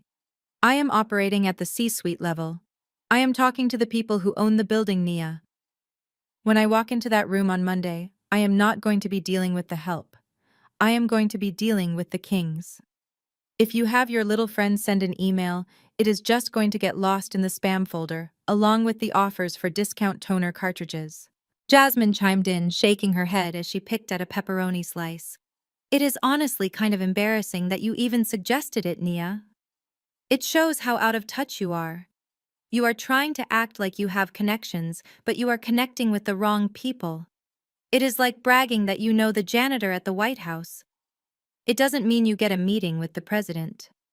My face burned not with shame, but with the effort of holding back the truth. They had no idea that David, the man they were dismissing as a stapler orderer, was actually the director of operations for the entire firm. He didn't answer phones. He answered only to me. And the kings, Brad was so eager to meet, they all reported to David. My mother, sensing that the laughter was dying down, decided to deliver the final blow to ensure I stayed in my place. She reached over and patted my hand, her touch heavy and condescending. "Honey, stop trying to insert yourself into things you don't understand," she said softly. "We know you want to feel involved. We know you want to feel important. But let the men handle the business. You don't want to make yourself look foolish by sending emails to people who don't matter. Just focus on finding your own path." "Okay, let Brad handle the big leagues." I pulled my hand away gently. "You are right, Mom," I said, keeping my voice steady. "I wouldn't want to overstep. I am sure Brad has everything under control." "Oh, I definitely do," Brad said, draining his beer. "And when I walk out of there on Monday with a check for $2 million, I will make sure to tell the receptionist you said hello." Maybe he can give you a discount on paper clips. He winked at me. I smiled back. It was the last time he would ever wink at me with that much confidence. He thought he was dismissing a nuisance. He didn't realize he was mocking the executioner while his head was already in the guillotine. 3 minutes. That was exactly how long it took for the command to travel from my phone to David's encrypted server and then manifest as a priority notification on Brad's device. For those 3 minutes, Brad continued to hold court, lecturing my father on the nuances of corporate hierarchy and why people like me would never understand the pressure of the executive suite. He was mid-sentence explaining why he needed a new ergonomic chair for his non-existent office when his phone buzzed against the wooden table. It wasn't a text message ping. It was the distinct authoritative chime of his primary email client, a sound he had likely set to maximum volume in desperate anticipation of this very moment. He glanced down at the screen, casually, probably expecting a spam email or a bill collector he would have to ignore. But then he froze. The slice of pizza in his hand hovered halfway to his mouth. He blinked once, then twice, leaning in closer to the screen, as if he were trying to read a foreign language. The color drained from his face, only to be replaced instantly by a flush of adrenaline-fueled red. No way, he whispered, the words escaping him like a prayer. No freaking way. What is it, babe? Jasmine asked, sensing the shift in the atmosphere. Is it bad news? Brad ignored her. He snatched the phone up, unlocking it with trembling fingers. He read the screen, his eyes darting back and forth, devouring the text. Then he let out a shout that echoed off the walls of the small dining room, a primal scream of victory that made my mother jump in her seat. I told you, Brad roared, jumping up from his chair and thrusting the phone into the air like a championship trophy. I told you I was going to do it, they replied. Aurora. Capital replied. My father's jaw dropped. You are kidding. They want to invest. Listen to this. Brad commanded, his voice shaking with excitement. He cleared his throat, adopting a deep, serious tone as he read the email aloud. Dear Mr. Sterling, the Executive Board has reviewed your preliminary file. We are intrigued by the synergy Vision Flow presents. The managing partner has personally requested a pitch meeting with you regarding the Series A financing. We have a slot open this Monday at 9 a.m. Please confirm immediately. He looked up at us, his eyes wild. The managing partner. Otis. Do you hear that? Not an associate, not a junior analyst. The managing partner requested me personally. Jasmine screamed, jumping up to wrap her arms around his neck. Oh my God, Brad. We are going to be rich. I knew it. I knew you were a genius. My mother was clapping her hands, rocking back and forth. Thank you, Jesus. I knew this breakthrough was coming. I knew it. I sat there quietly sipping my water, watching the circus I had directed. They were celebrating a funeral procession, thinking it was a parade. Brad pulled away from Jasmine and looked at me. His expression was pure, unadulterated smugness. He tapped the phone screen against his palm. See, Nia, he said, his voice dripping with vindication. This is what I was talking about. This email came through the official executive channel. It has nothing to do with your little secretary friend. While you were sending messages to the help, the bosses were already looking at my file. That is the difference between us. You aim for the bottom, I aim for the top. I smiled, a genuine smile this time, because his arrogance was making this so much sweeter. You are right, Brad, I said softly. I clearly underestimated your reach. He laughed, sliding the phone back into his pocket. It is okay. Not everyone is built for this life. Now about that check. Since I have the meeting confirmed, I am going to need that cash first thing Monday. I need to get my suit dry cleaned and get the car detailed. I have to look like a man worth $10 million.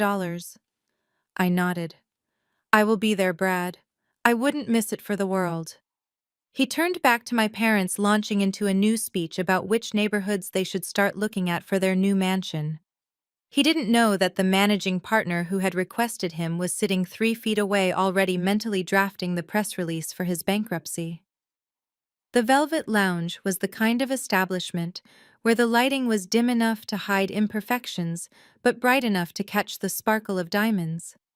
It was a place for people who had made it, or in Brad's case, people who were pretending to have made it, until the very last second. He snapped his fingers at the server, a gesture that was both rude and desperate, ordering a bottle of Dom Perignon without looking at the price list. When he handed over his credit card, I wasn't there to see it, but I know he held his breath. It was his last active card, hovering dangerously close to its limit. When the server returned with the bottle and the card was approved, Brad exhaled a cloud of relief that he disguised as a sigh of contentment. To the visionaries he toasted, clinking his crystal flute against Jasmine's. To the ones who dare to dream big while everyone else is sleeping. Jasmine took a sip, her eyes already glazing over with the intoxication of future wealth. She set her glass down and immediately pulled up a real estate app on her phone. She swiped past the reasonable homes and went straight to the estates listed in the seven-figure range. "Look at this one, babe," she said, tilting the screen toward him. "It has a wraparound terrace and a wine cellar. We could host the engagement party here. Imagine the photos. We could hire a private chef. Mom would freak out." Brad glanced at the screen, nodding with the casual indifference of a man who believes he can buy the world. "Add it to the short list. But we need a 6-car garage. I am going to put an order in for the new McLaren on Tuesday. The Tesla is fine for the interim, but a CEO needs a flagship vehicle." Jasmine giggled, scrolling further. "I am going to spoil Mom so much. I want to get her that Louis Vuitton trunk she saw in the magazine, the one that costs $5,000. She can put it in her new foyer. She will finally have something nice to show her friends at church. It will show everyone that she raised a winner." They spent the next hour spending money that didn't exist. They furnished imaginary rooms, booked first-class tickets to the Maldives, and hired a staff of invisible servants. In their minds, the transaction was already complete. The meeting on Monday was just a formality, a ceremonial handing over of the keys to the kingdom. Naturally, the conversation drifted to the person they were leaving behind. "We should probably get Nia something," Jasmine said, though her tone suggested it was a chore. "Maybe a gift card to a clothing store? Something to help her get out of those drab gray outfits. She looks like a nun half the time." Brad laughed, topping off his glass. "Don't waste your money, Jazz. Nia doesn't want help, she wants to be miserable. Did you see her face when I got that email? She looked like she swallowed a lemon. She is jealous. Purely and simply. She can't stand that I came into this family and eclipsed her in 6 months. She will probably ask for a job once the news hits the press," Jasmine mused. "Maybe," Brad said, swirling his champagne. "And you know what, I might give her one. We will need someone to walk the dogs when we are in Paris for Fashion Week. It would be good for her. Teach her some humility." They clinked glasses again, laughing at the image of me picking up after their pets. They drank the expensive champagne, oblivious to the fact that they were toasting on the edge of a cliff. The bill for tonight would go through, but the interest on their karma was compounding by the second. They were celebrating the start of their empire, unaware that they were actually throwing the wrap party for their own demise. While Brad and Jasmine were busy toasting to a future they would never see, I was in the sanctuary of my dressing room, preparing for their execution. My closet was a climate-controlled space, larger than the living room of the apartment Brad rented. It was lined with cedar and glass, a library of fashion where every hanger held a piece of armor. For the past 2 years, I had worn soft fabrics, muted colors, and shapeless silhouettes around my family. I had played the role of the soft, harmless creature. But for Monday morning, the costume had to change. I needed to dress not just for a meeting, but for a massacre. I walked past the rows of cashmere sweaters and silk blouses. I stopped at the section reserved for high-stakes warfare. My fingers trailed over the fabric's wool crepe-structured cotton before landing on the chosen piece. It was a bespoke suit from Savile Row, tailored to within a millimeter of my life. The color was a deep midnight navy, so dark it almost swallowed the light. The jacket had sharp architectural shoulders that projected absolute authority, and the trousers were cut to elongate my stride, turning every step into a statement. I pulled it from the rack, the heavy hanger clinking softly. I laid it out on the velvet island in the center of the room. This wasn't just clothing, it was a psychological weapon. When Brad walked into that boardroom, I needed him to feel small before I even opened my mouth. I needed the visual shock of seeing Cousin Nia transformed into a titan of industry to disorient him completely. I moved to the accessory drawer. I bypassed the delicate gold chains and modest studs I wore to Sunday dinners. I opened the biometric safe hidden behind a false panel. Inside sat my collection of horological heavyweights. I reached for the Patek Philippe Nautilus with the blue dial. It was a watch that cost more than Brad's entire company valuation. It was understated to the untrained eye, but to anyone in finance it screamed legitimate power. I clasped it around my wrist, feeling the cold weight of the metal. It was a grounding anchor. Next came the shoes. I chose a pair of black patent leather pumps with a 4-inch stiletto heel. They were not comfortable. They were not designed for walking dogs or running errands. They were designed to make a specific sound, a sharp, rhythmic click-clack against a marble floor that announced the arrival of the boss. I stood in front of the floor-to-ceiling 3-way mirror. I straightened the lapel of the jacket. I pulled my hair back into a severe, sleek bun, exposing the sharp line of my jaw. I didn't recognize the woman staring back at me, and that was the point. The Nia my parents knew was gone. In her place stood the managing partner of Aurora Capital. I took a deep breath, watching my own pupils dilate in the reflection. I practiced the look I would give him. It wasn't a glare, it wasn't a frown, it was a look of absolute terrifying neutrality. The look of a predator deciding which limb to tear off first. "Please take a seat, Mr. Sterling," I whispered to the glass, my voice dropping an octave, stripping away the warmth. I adjusted my posture, lifting my chin. I rehearsed the opening line again. "I believe you have met my secretary, David." A cold smile touched my lips. I was ready. The stage was set, the script was written, and the lead actor was walking blindly into the final act. Monday morning couldn't come fast enough. I watched their arrival on the high-definition monitors mounted on my office wall. The security feed from the lobby offered a crisp 4K resolution view of the sheep walking into the slaughterhouse. The Meridian Tower was designed to intimidate. Its lobby was a cavern of Italian marble and slate dominated by a 40-foot waterfall that cost more to maintain annually than Brad's entire company had generated in revenue since its inception. To the average visitor, it was breathtaking. To Brad and Jasmine, it was a stage. Brad pushed through the revolving doors, first stepping onto the polished floor with a hesitation that betrayed his nerves. He was wearing a gray suit that fit poorly around the shoulders, likely a rack purchase from a department store sale, attempting to mimic the bespoke tailoring of the men who actually worked in this building. He stopped in the center of the atrium, looking up at the vaulted glass ceiling, his mouth slightly open. I could see him adjusting his tie, smoothing his hair physically, trying to expand his presence to fill a space that was designed to make him feel small. Jasmine trailed behind him, and true to form, she didn't take a moment to respect the gravity of the environment. She took out her phone. I zoomed in on the feed. She was live streaming. In the middle of the headquarters of one of the most private and secure venture capital firms in the South, my sister was doing a fit check for her 300 followers. I could imagine the caption without seeing it. #BossMoves, #EmpireBuilding, #$1,000,000 Monday. She posed next to the abstract bronze sculpture near the elevators, popping her hip and pouting, treating a piece of fine art like a prop in a mall photo booth. On the screen, I saw the head of lobby security, a former Marine named Marcus, step out from behind the slate desk. He approached them with the professional menace he reserved for tourists and trespassers. Brad jumped slightly when Marcus spoke. I saw Brad gesture wildly, pointing at the ceiling, likely name-dropping the firm to prove he belonged. Marcus checked his tablet, his face impassive.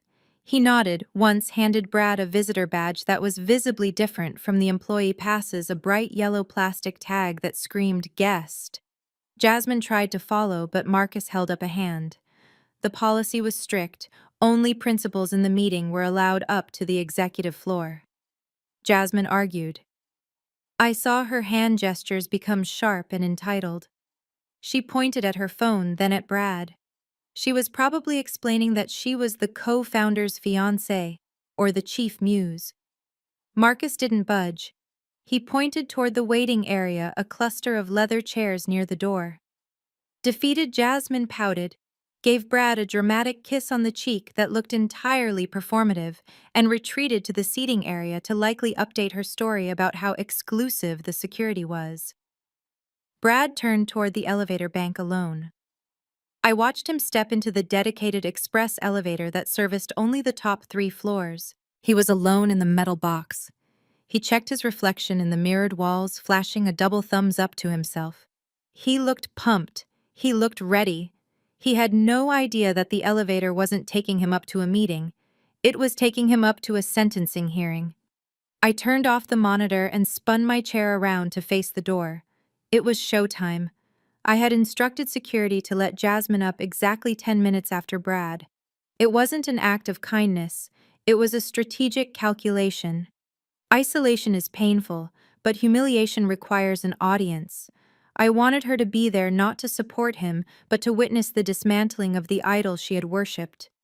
I watched them now on the high-definition monitor from the comfort of my office, a predator observing prey in a glass cage. They were seated in holding room B, a space I had specifically designed for intimidation. The furniture was sleek Italian and intentionally uncomfortable. The thermostat was set to 65 degrees, just cold enough to induce shivering in anyone not wearing high-quality wool. And the clock on the wall was the only sound in the room, ticking with a slow, rhythmic malice. The meeting was scheduled for 9. It was now 9:45. Brad was unraveling. The arrogance that had carried him through the lobby was leaking out of him with every drop of sweat that beaded on his forehead.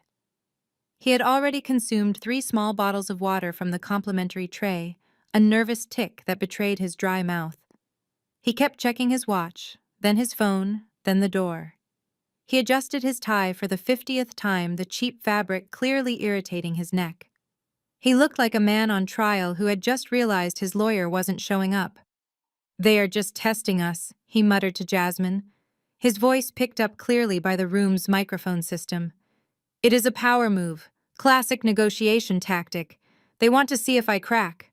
They want to see if I have the patience of a CEO." Jasmine didn't look convinced. She was shivering in her thin, fast-fashion dress, her arms crossed tight against her chest. She had stopped live streaming 20 minutes ago, when the receptionist, a woman with a smile like a shark, had politely informed her that recording devices were prohibited on the executive floor. Now, without her digital mirror, she looked small and out of place. "Babe, are you sure you got the time right?" she whispered, glancing at the heavy oak doors that remained firmly shut. "Maybe we should ask the receptionist again." "I am not asking her again. Jasmine." Brad snapped his voice tight with suppressed panic. "You don't nag the gatekeeper. We sit here, we wait, and we show them we are professionals. This is how billion-dollar deals happen. They make you wait to see if you are desperate. If we walk out or complain, we lose." He was trying to convince himself more than her. I could see his leg bouncing uncontrollably under the table. The silence of the room was amplifying his internal noise. He was running through every lie he had told, every dollar he owed, every fraud he had committed. He was wondering if we knew. He was wondering if the delay wasn't a test, but a trap. Jasmine reached out to touch his hand, but he pulled away, standing up to pace the small room. "Stop moving," she hissed. "You are making me nervous." "I have to keep my energy up," he retorted, wiping his palms on his trousers. "When that door opens, I have to be on. I have to be dynamic. I can't be sitting there looking cold." He walked to the window, looking out at the skyline. He was trying to look like a visionary contemplating his empire, but from my angle, he just looked like a man looking for a fire escape. He breathed on the glass, fogging it up, then angrily wiped it away. The cracks were showing. The facade of the tech god was crumbling under the weight of 45 minutes of silence. He wasn't a CEO anymore. He was just a broke con artist in a rented suit, terrified that the world was finally about to ask for the receipt. I pressed the intercom button on my desk, connecting to my assistant outside their door. "Send them in," I said, my voice calm and final. I watched Brad jump as the heavy oak doors finally clicked open. He spun around, plastering a fake, terrified smile onto his face. He straightened his jacket, took a deep breath, and prepared to walk into the lion's den, completely unaware that the lion was wearing his sister-in-law's face. The double doors to the grand boardroom swung open with a heavy pneumatic hiss, revealing a chamber that was less a meeting room and more a tribunal. The space was cavernous, dominated by a 30-foot table carved from a single slab of obsidian, polished to a black mirror finish. Lining the sides were 10 of my most senior directors and analysts, men and women who managed billion-dollar portfolios before breakfast. They sat in absolute silence, their hands clasped on the table, their faces void of any expression. There were no water bottles, no notepads, no laptops. Just 20 eyes fixed on the doorway, with the predatory intensity of sharks sensing a drop of blood in the water. Brad stepped across the threshold and immediately faltered. The confident stride he had practiced in the lobby evaporated the moment the cold air of the room hit him. He looked for a friendly face, a smile, a nod of encouragement. He found none. He found only a wall of charcoal suits and judgment. Jasmine, walking half a step behind him, actually audibly gasped. She shrank into herself, clutching her purse as if it were a shield, suddenly realizing that her boss babe hashtags held no power here. "Please take the podium," one of my directors, Marcus, said. His voice was low, authoritative, and did not invite small talk. Brad swallowed hard, his Adam's apple bobbing visibly. "Right. Yes. Absolutely. The podium. Great setup you have here. Really top tier." He shuffled to the front of the room, fumbling with his laptop bag. The silence stretched on, agonizing and thick. The sound of him unzipping his bag seemed deafening. He pulled out his laptop, his hands shaking so badly he dropped his dongle. It clattered onto the marble floor, spinning loudly. He scrambled to pick it up, his face flushing a deep mottled red. "Sorry, just technical difficulties. You know how technology is, right? Even for tech guys." No one laughed. No one moved. He finally plugged in. The screen behind him lit up with his slide deck. The font was Comic Sans. The logo was pixelated. It looked like a high school project compared to the sleek minimalist architecture of the room. Brad cleared his throat, wiped his sweaty palms on his jacket, and began. "Good morning, ladies and gentlemen of Aurora Capital. I am Brad Sterling, CEO and founder of Vision Flow, and I am here to tell you about the future." He paused for dramatic effect. It fell flat. "See, the world is moving fast, like really fast, and data is everywhere. It is the new oil, and Vision Flow is the drill. We are utilizing, synergistic blockchain protocols to disrupt the paradigm of consumer analytics." He was throwing out every buzzword he knew, hoping one would stick. "We are pre-revenue." Obviously, he continued, his voice cracking. "But the potential is infinite. We just need capital to ignite the rocket. And with your $2 million, we can pivot to a machine learning model that will..." He trailed off, looking at the stone faces of the board. He was drowning. He was sweating through his shirt, the damp patches becoming visible under the harsh boardroom lights. He looked at Jasmine for help, but she was staring at the floor, refusing to make eye contact with the disaster unfolding in front of her. Brad was alone, dancing for an audience that had already decided to cancel the show. Brad was mid-sentence, stuttering through a chaotic explanation of his non-existent revenue stream, when I decided to end the charade. He was pointing at a graph that trended downward, trying to explain that it was actually an inverted growth curve, when the heavy double doors at the far end of the room unlatched. The sound was distinct, a heavy mechanical thud that echoed off the stone walls, cutting through his nervous rambling like a guillotine blade. The room went from quiet to breathless. Brad stopped talking, his hand freezing in midair. He turned toward the entrance, likely expecting security to remove an intruder, or perhaps a waiter bringing water. I stepped across the threshold. The transformation was absolute. I wasn't wearing the soft, shapeless gray cardigans he was used to seeing me in at Sunday dinners. I was encased in the midnight navy bespoke suit, the fabric absorbing the harsh boardroom light rather than reflecting it. My hair was pulled back so tight it sharpened every angle of my face. But it was the sound of my approach that terrified him most. My stilettos struck the marble floor with a slow, deliberate rhythm. Click, click, click. Each step was a hammer blow to the silence. Brad's squinted confusion warring with annoyance on his sweating face. He blinked his brain, struggling to reconcile the image of the high-powered executive walking toward him with the unemployed sister-in-law he treated like a servant.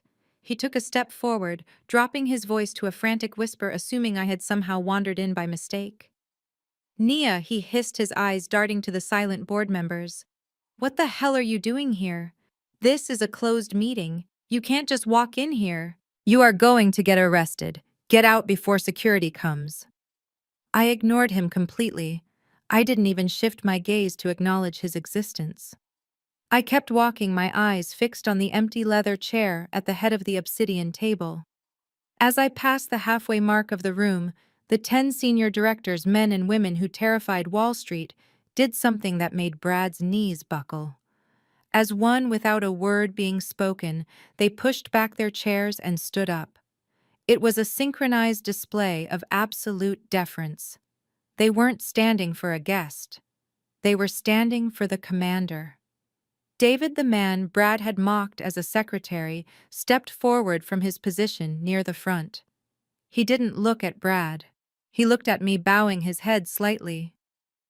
"Good morning, Ms. Jenkins," David said, his voice clear and respectful. "The board is assembled. We are ready to review the acquisition target." Brad let out a sound that was half gasp, half whimper. He looked at David, then at me, then back at David. The color drained from his face so fast he looked like a corpse standing upright. "Ms. Jenkins," he stammered the name, tasting like ash in his mouth. I walked past him. I was close enough to smell the fear on him, a mix of stale coffee and cheap cologne. I reached the head of the table and turned. I placed my hands on the cool stone surface, leaning forward slightly. The room waited. I finally looked at him. I looked at the man who had called me lazy, the man who had mocked my clothes, the man who had tried to steal my savings. "Please take a seat, Mr. Sterling," I said, my voice dropping to that icy, terrifying register I saved for hostile takeovers. "You were just explaining to my board why your company, which has 0 assets and 3 months of unpaid payroll, is worth a $2 million investment from my firm." I sat down, crossing my legs. "Don't stop on my account," I added, a small, cruel smile playing on my lips. "Proceed." The human brain is a fascinating mechanism. When faced with a reality that violently contradicts its established worldview, it will often reject the evidence of its own eyes in favor of a comfortable delusion. Brad looked at me, sitting at the head of the obsidian table. He looked at the 10 senior directors standing in deferential silence. He looked at the nameplate on the desk that read Managing Partner. And yet his mind simply refused to process the data. He blinked rapidly, a nervous, glitching smile twitching at the corner of his mouth, desperately searching for an explanation that allowed him to remain the protagonist of the story. He found it in the only place his limited imagination could go. "Nia," he laughed, the sound incredulous and high-pitched. He shook his head, looking around at the board members as if apologizing for a wayward child. "Okay, seriously, this is... wow. Did Mom put you up to this? Did she send you down here to bring us refreshments?" He took a step toward me, his confidence surging back as he latched onto this new narrative. "You are catering the meeting. That is it, right? You got a temp job with the building services. That is great, Nia, really. I am proud of you for finally working. But read the room. He gestured wildly at the silent executives. We are in the middle of a high-level pitch here. This is a closed session. We don't need coffee right now. We don't need bagels. You are interrupting serious business. I sat perfectly still, my hands folded on the cold stone table, watching him unravel. I didn't speak. I didn't need to. Jasmine, seeing Brad take charge, found her voice again. She stepped forward, her face flushed with secondhand embarrassment. Nia, please, she hissed. You are making us look so bad. Just leave the water pitcher and go. We will tip you later. Just get out before you get fired on your first day. Brad's patience snapped. He mistook my silence for obstinance. He marched up to the head of the table, invading my personal space, his face twisting into a scowl of pure irritation. Nia, are you deaf? He snapped. I said get out. This is for closers. This is for the big leagues. You are embarrassing yourself, and frankly, you are embarrassing me. I can't have the investors thinking I am related to the help. He reached out. It was a fatal error in judgment. He extended his hand, intending to grab my upper arm and physically escort me out of the chair, to drag me out of the room like a misbehaving pet. Come on, let's go. He grunted, his fingers inches from the fabric of my bespoke suit. The reaction was instantaneous.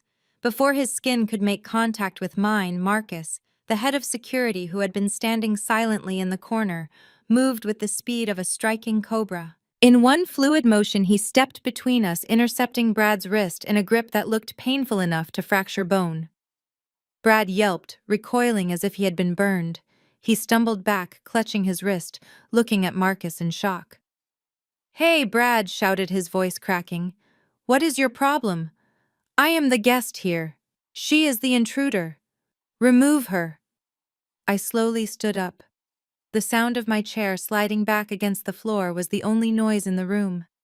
I looked down at Brad, who was nursing his wrist, still completely oblivious to the gravity of his situation. Mr. Sterling, I said, my voice calm, cool, and carrying the weight of absolute authority. You seem confused.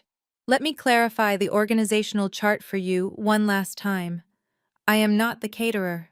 I am not the temp. And I am certainly not bringing you coffee. I leaned forward, my eyes locking onto his. I am the bank. And you just tried to assault the chairman of the board. Marcus released Brad's arm with a shove that was barely polite, stepping back into the shadows, but remaining close enough to strike again if necessary. Brad stumbled, rubbing his wrist, his mouth opening and closing like a fish on a dock. He looked around the room, desperate for someone to break character, for someone to tell him this was a prank show or a hallucination. But the room held its breath. The silence was absolute, heavy with the weight of money and power. I smoothed the lapel of my jacket and slowly lowered myself into the high-backed leather chair at the head of the table. It was a movement of ownership. I didn't just sit. I presided. I placed my hands on the armrests and looked out over the assembly of my empire. To my right, Arthur Henderson, my chief financial officer, and a man who had terrified CEOs for 3 decades, stood up. He adjusted his rimless glasses, ignored Brad completely, and turned his body toward me. Madam Chair, he said, his voice crisp and resonant, cutting through the thick tension like a scalpel. We have prepared the forensic audit on the applicant vision flow, as per your instruction. The risk assessment team is ready to present their findings on the solvency or lack thereof of the entity. Shall we begin the proceedings? The words hung in the air. Madam Chair, forensic audit, solvency. It was the final nail in the coffin of Brad's delusion. The color drained from his face so completely that his skin took on the waxy gray quality of uncooked dough. His knees gave way, and he collapsed heavily into the guest chair behind him, not because he chose to sit, but because his legs could no longer support the weight of his realization. He stared at me, his eyes wide and bloodshot, seeing me for the first time. He saw the suit. He saw the watch. He saw the way these powerful men looked at me with fear and respect. The unemployed sister vanished, replaced by the titan who held his life in her hands. Jasmine was frozen beside him. Her hands were trembling violently, clutching her purse so tight her knuckles were white. Her eyes darted from my face to the nameplate on the desk, then to the CFO, and finally back to me. I saw the moment the horror hit her. She realized that the fake Birkin she had destroyed was real. She realized the secretary she had mocked was my subordinate. She realized that every insult she had hurled at me for 2 years had been noted, catalogued, and was about to be returned with interest. I don't understand, Brad whispered, his voice a broken, raspy thing. You run this, all of this. I didn't answer him directly. I picked up the dossier in front of me, the one labeled Vision Flow Liquidation Analysis. I flipped it open, the sound of the paper crisp and loud. Mr. Henderson, I said, keeping my eyes on the documents. Please proceed. I am particularly interested in the section regarding the misappropriation of payroll taxes. I believe Mr. Sterling was just telling us how he plans to use our capital to ignite the rocket. Let's see if he has enough fuel to even pay for his parking ticket downstairs. I flipped to page 4 of the dossier. The sound of the paper turning was the only noise in the room, sharp and decisive. I didn't look at Brad. I looked at the data, treating his life's work with the clinical detachment of a coroner, determining a cause of death.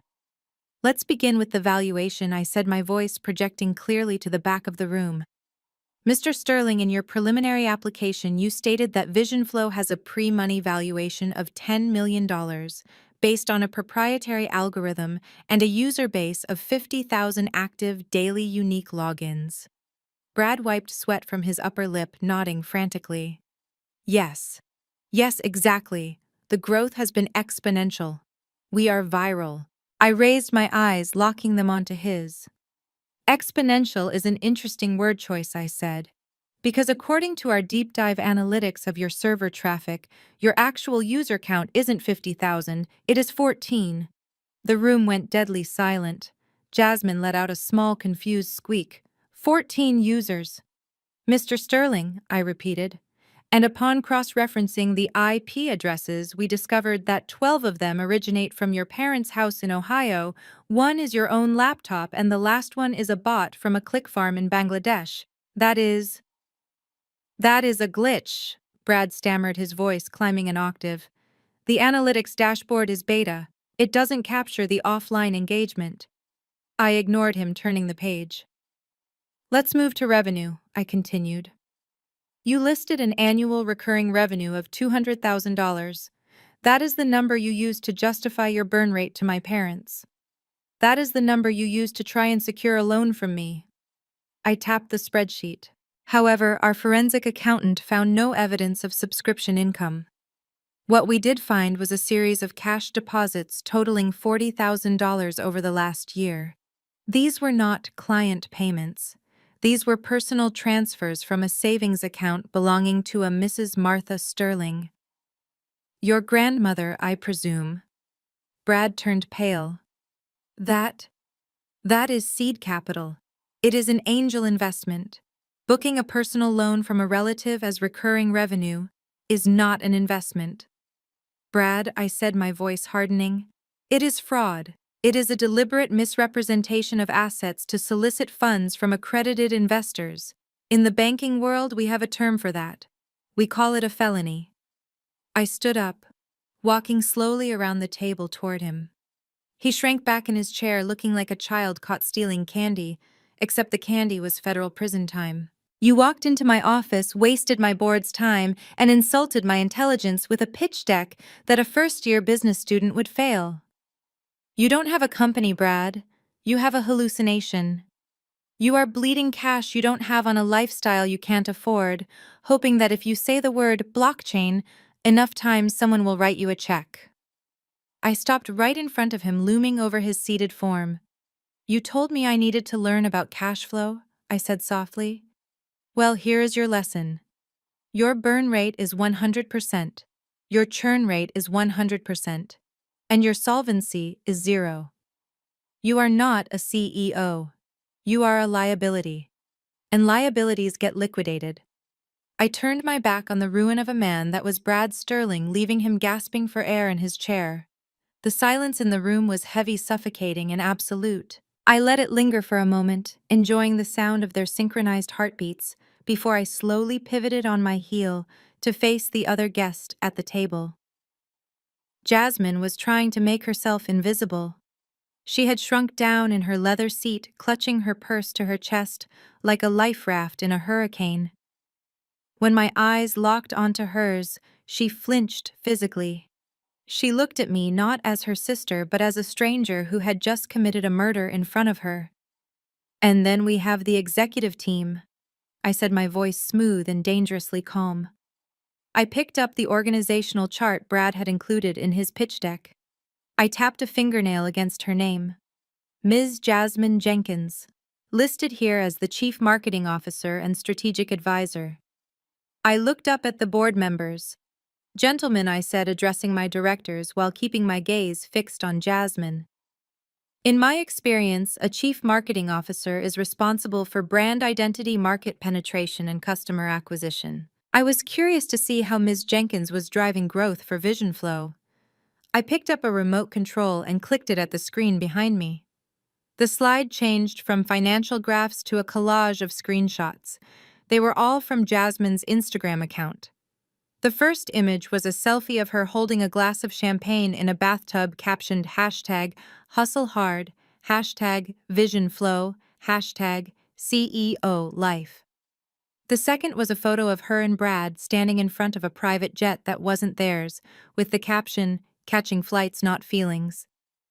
"I see a lot of hashtags."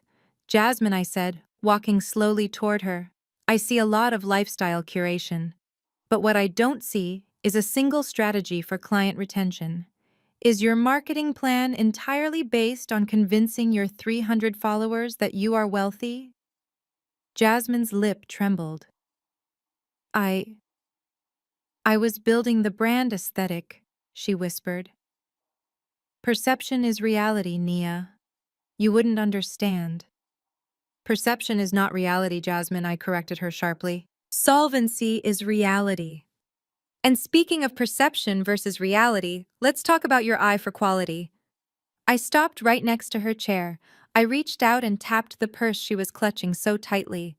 It was a flashy, logo-covered bag that she had bought last month. "You have a habit of confusing value with price tags," I said.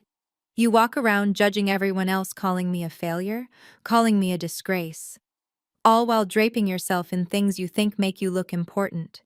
You lectured me about ambition while you were drowning in credit card debt to buy shoes you can't walk in." I leaned down, bringing my face close to hers, so only she could hear the next part clearly, though in the silence of the room, it carried to everyone. "You told the family my Birkin bag was a fake. You laughed when you spilled wine on it. You said it didn't matter because it was a knockoff." I straightened up, my expression turning icy. "That bag was a limited edition Hermes Jasmine. It cost $40,000, and I have the receipt, the certificate of authenticity, and the security footage of you ruining it in my file." Jasmine gasped, her hand flying to her mouth. "You... It was real. Everything about me is real." "Jasmine," I said, my voice ringing with finality. "My money, my job, my power. The only things in this room that are fake are your title, your fiancé's company, and that polyester dress you are wearing." I turned back to the board, dismissing her with a wave of my hand. "Record the marketing advisor as redundant and unqualified. She brings no value to the table. In fact, looking at her track record of theft and deception, I would classify her as a reputational risk. Remove her from the prospectus." The silence that followed my dismantling of Jasmine was broken by the sound of fabric sliding against leather. Brad didn't just stand up, he dissolved. The last remnants of his pride evaporated, leaving behind a desperate, cornered animal. He slid out of his chair, his knees hitting the cold marble floor with a dull thud that made the CFO flinch. It was a display of abject surrender, the kind that makes everyone in the room uncomfortable. He crawled forward a few inches, reaching out toward me, but stopping short, afraid of the consequences of touching me again. His face was wet with tears and sweat, his expensive haircut now a disheveled mess. "Nia, please," he choked out, his voice cracking. "Let's not be rash. Let's not be hasty. We are family. You can't do this to family." I looked down at him from the height of my chair. The perspective shift was symbolic and satisfying. 10 minutes ago he was looking down on me. Now he was literally at my feet. "I am not a bad guy," he pleaded, the words tumbling out in a rush. "It is just the market. The economy is brutal right now. I was just trying to survive. I did it for Jasmine. I did it for your parents. I wanted to give them the life they deserve." I got in over my head, "Nia. You know how it is. You are a businesswoman. You understand leverage. I just needed a bridge." He looked up at me, his eyes wide and begging.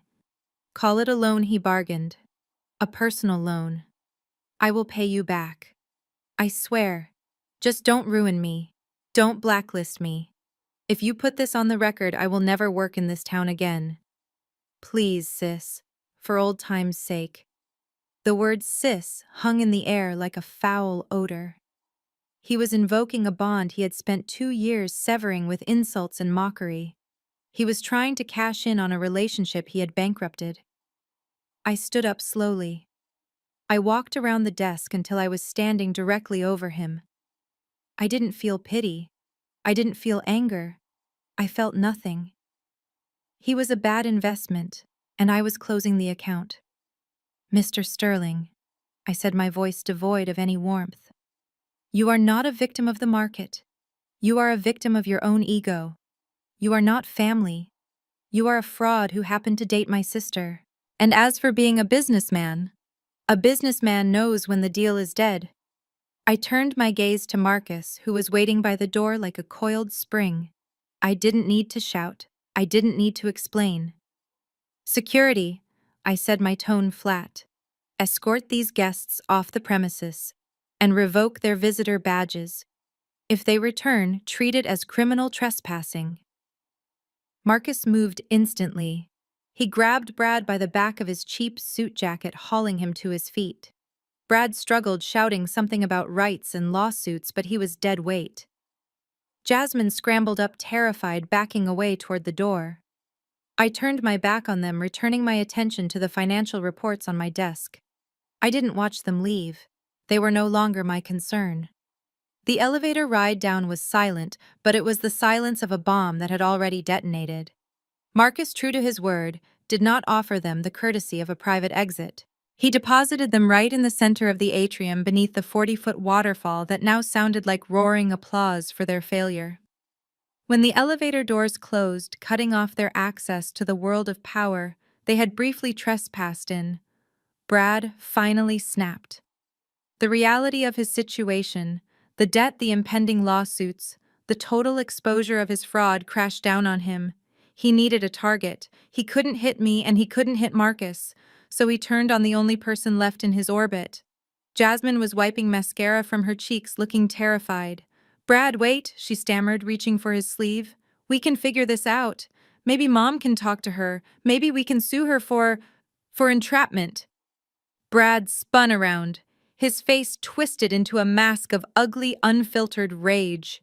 He slapped her hand away with enough force to make a cracking sound. "Shut up!" he screamed, his voice echoing off the marble walls, stopping the lobby traffic instantly. "Just shut your mouth, you stupid, useless leech!"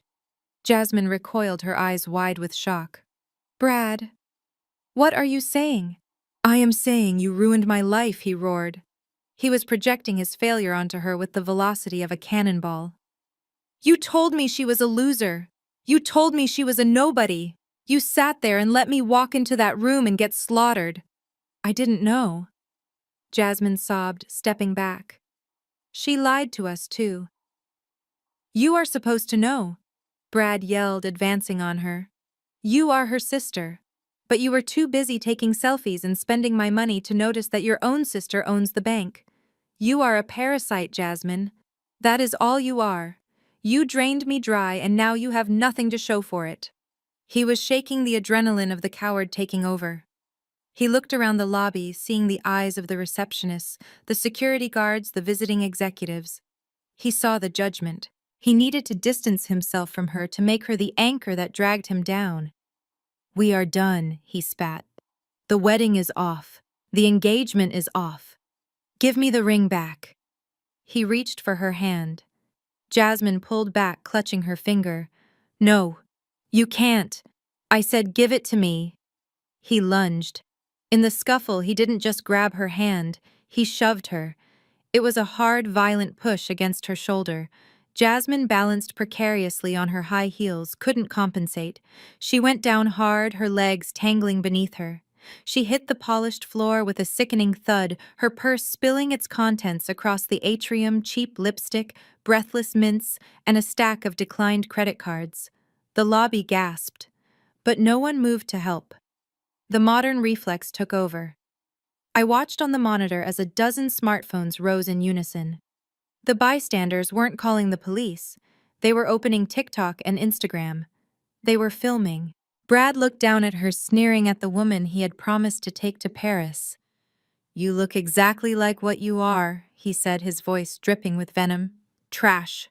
He turned and stormed toward the revolving doors, pushing through them and disappearing into the street, running from a debt he could never pay.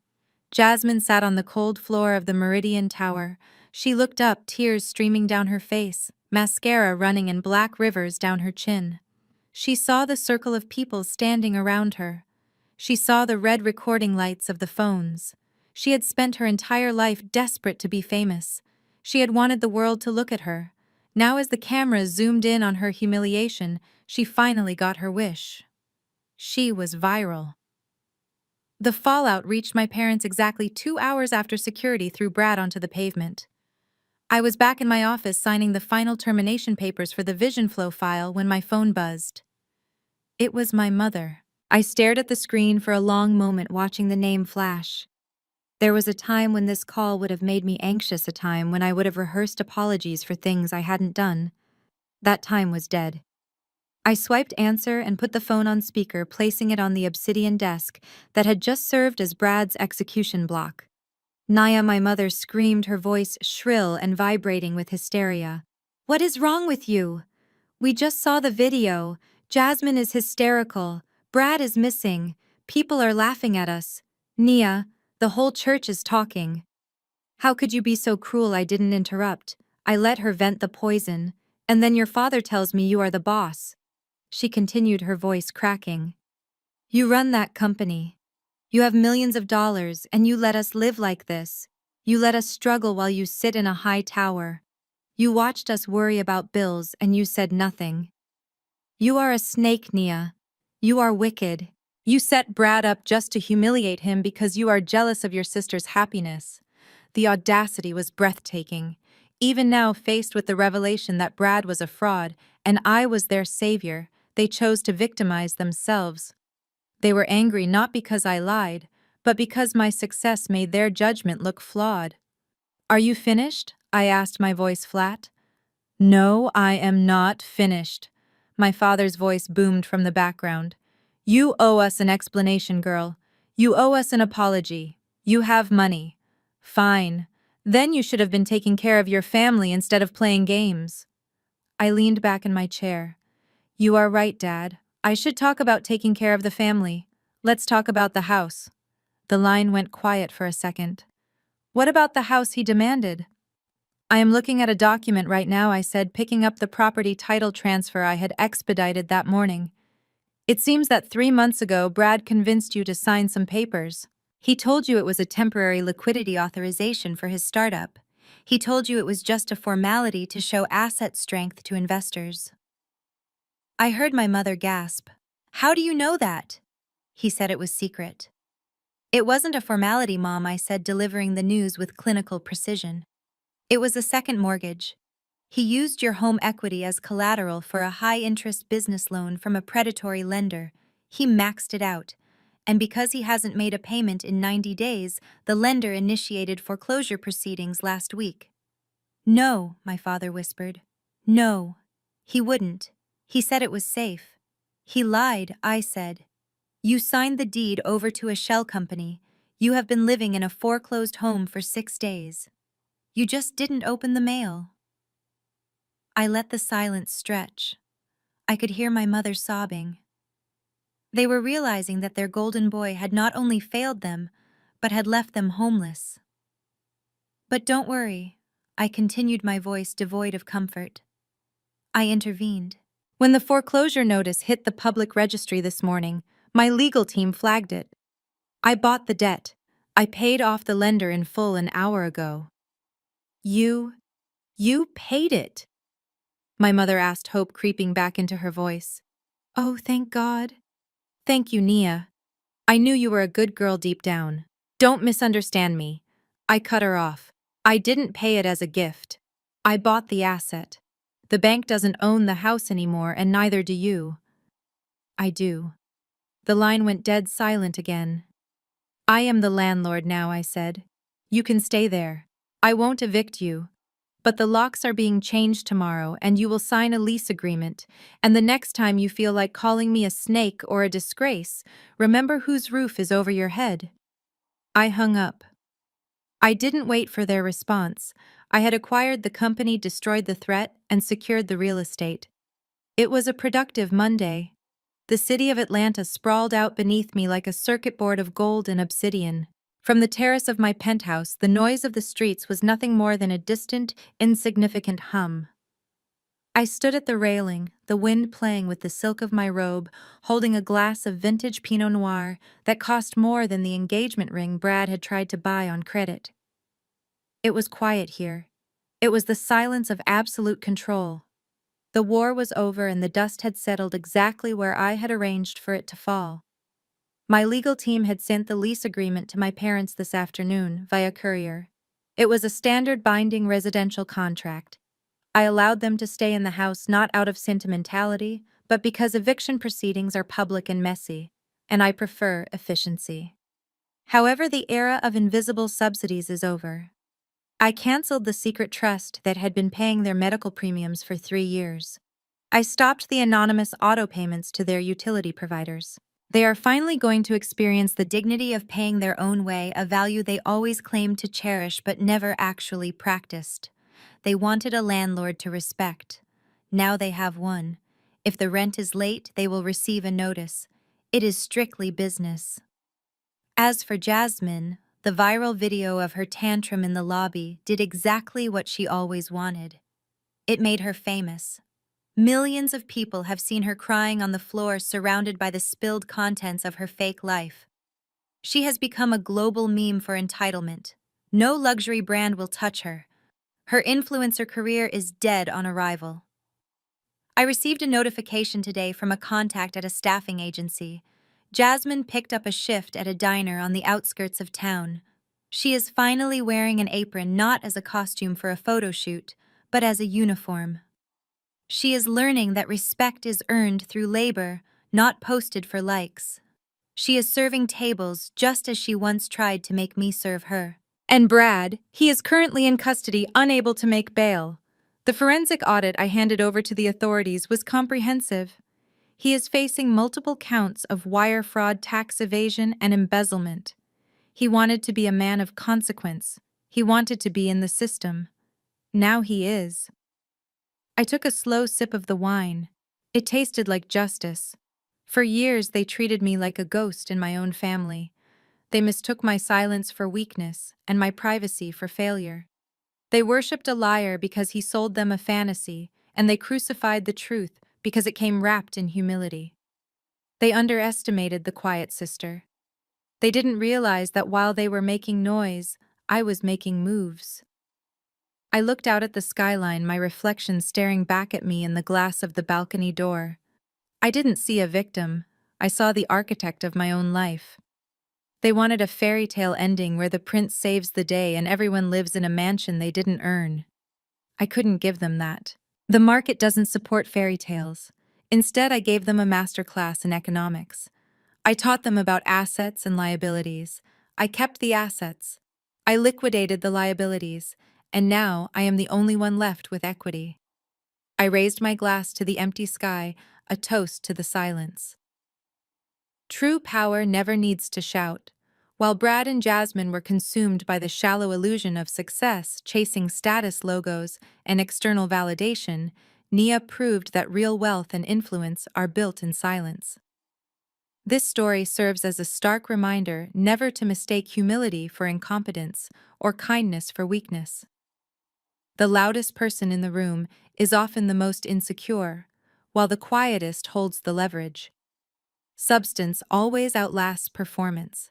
In the end, reality checks are the only currency that matters, and arrogance is a debt that always comes due with heavy interest. Have you ever been underestimated by people who didn't know your true worth? Share your story in the comments below.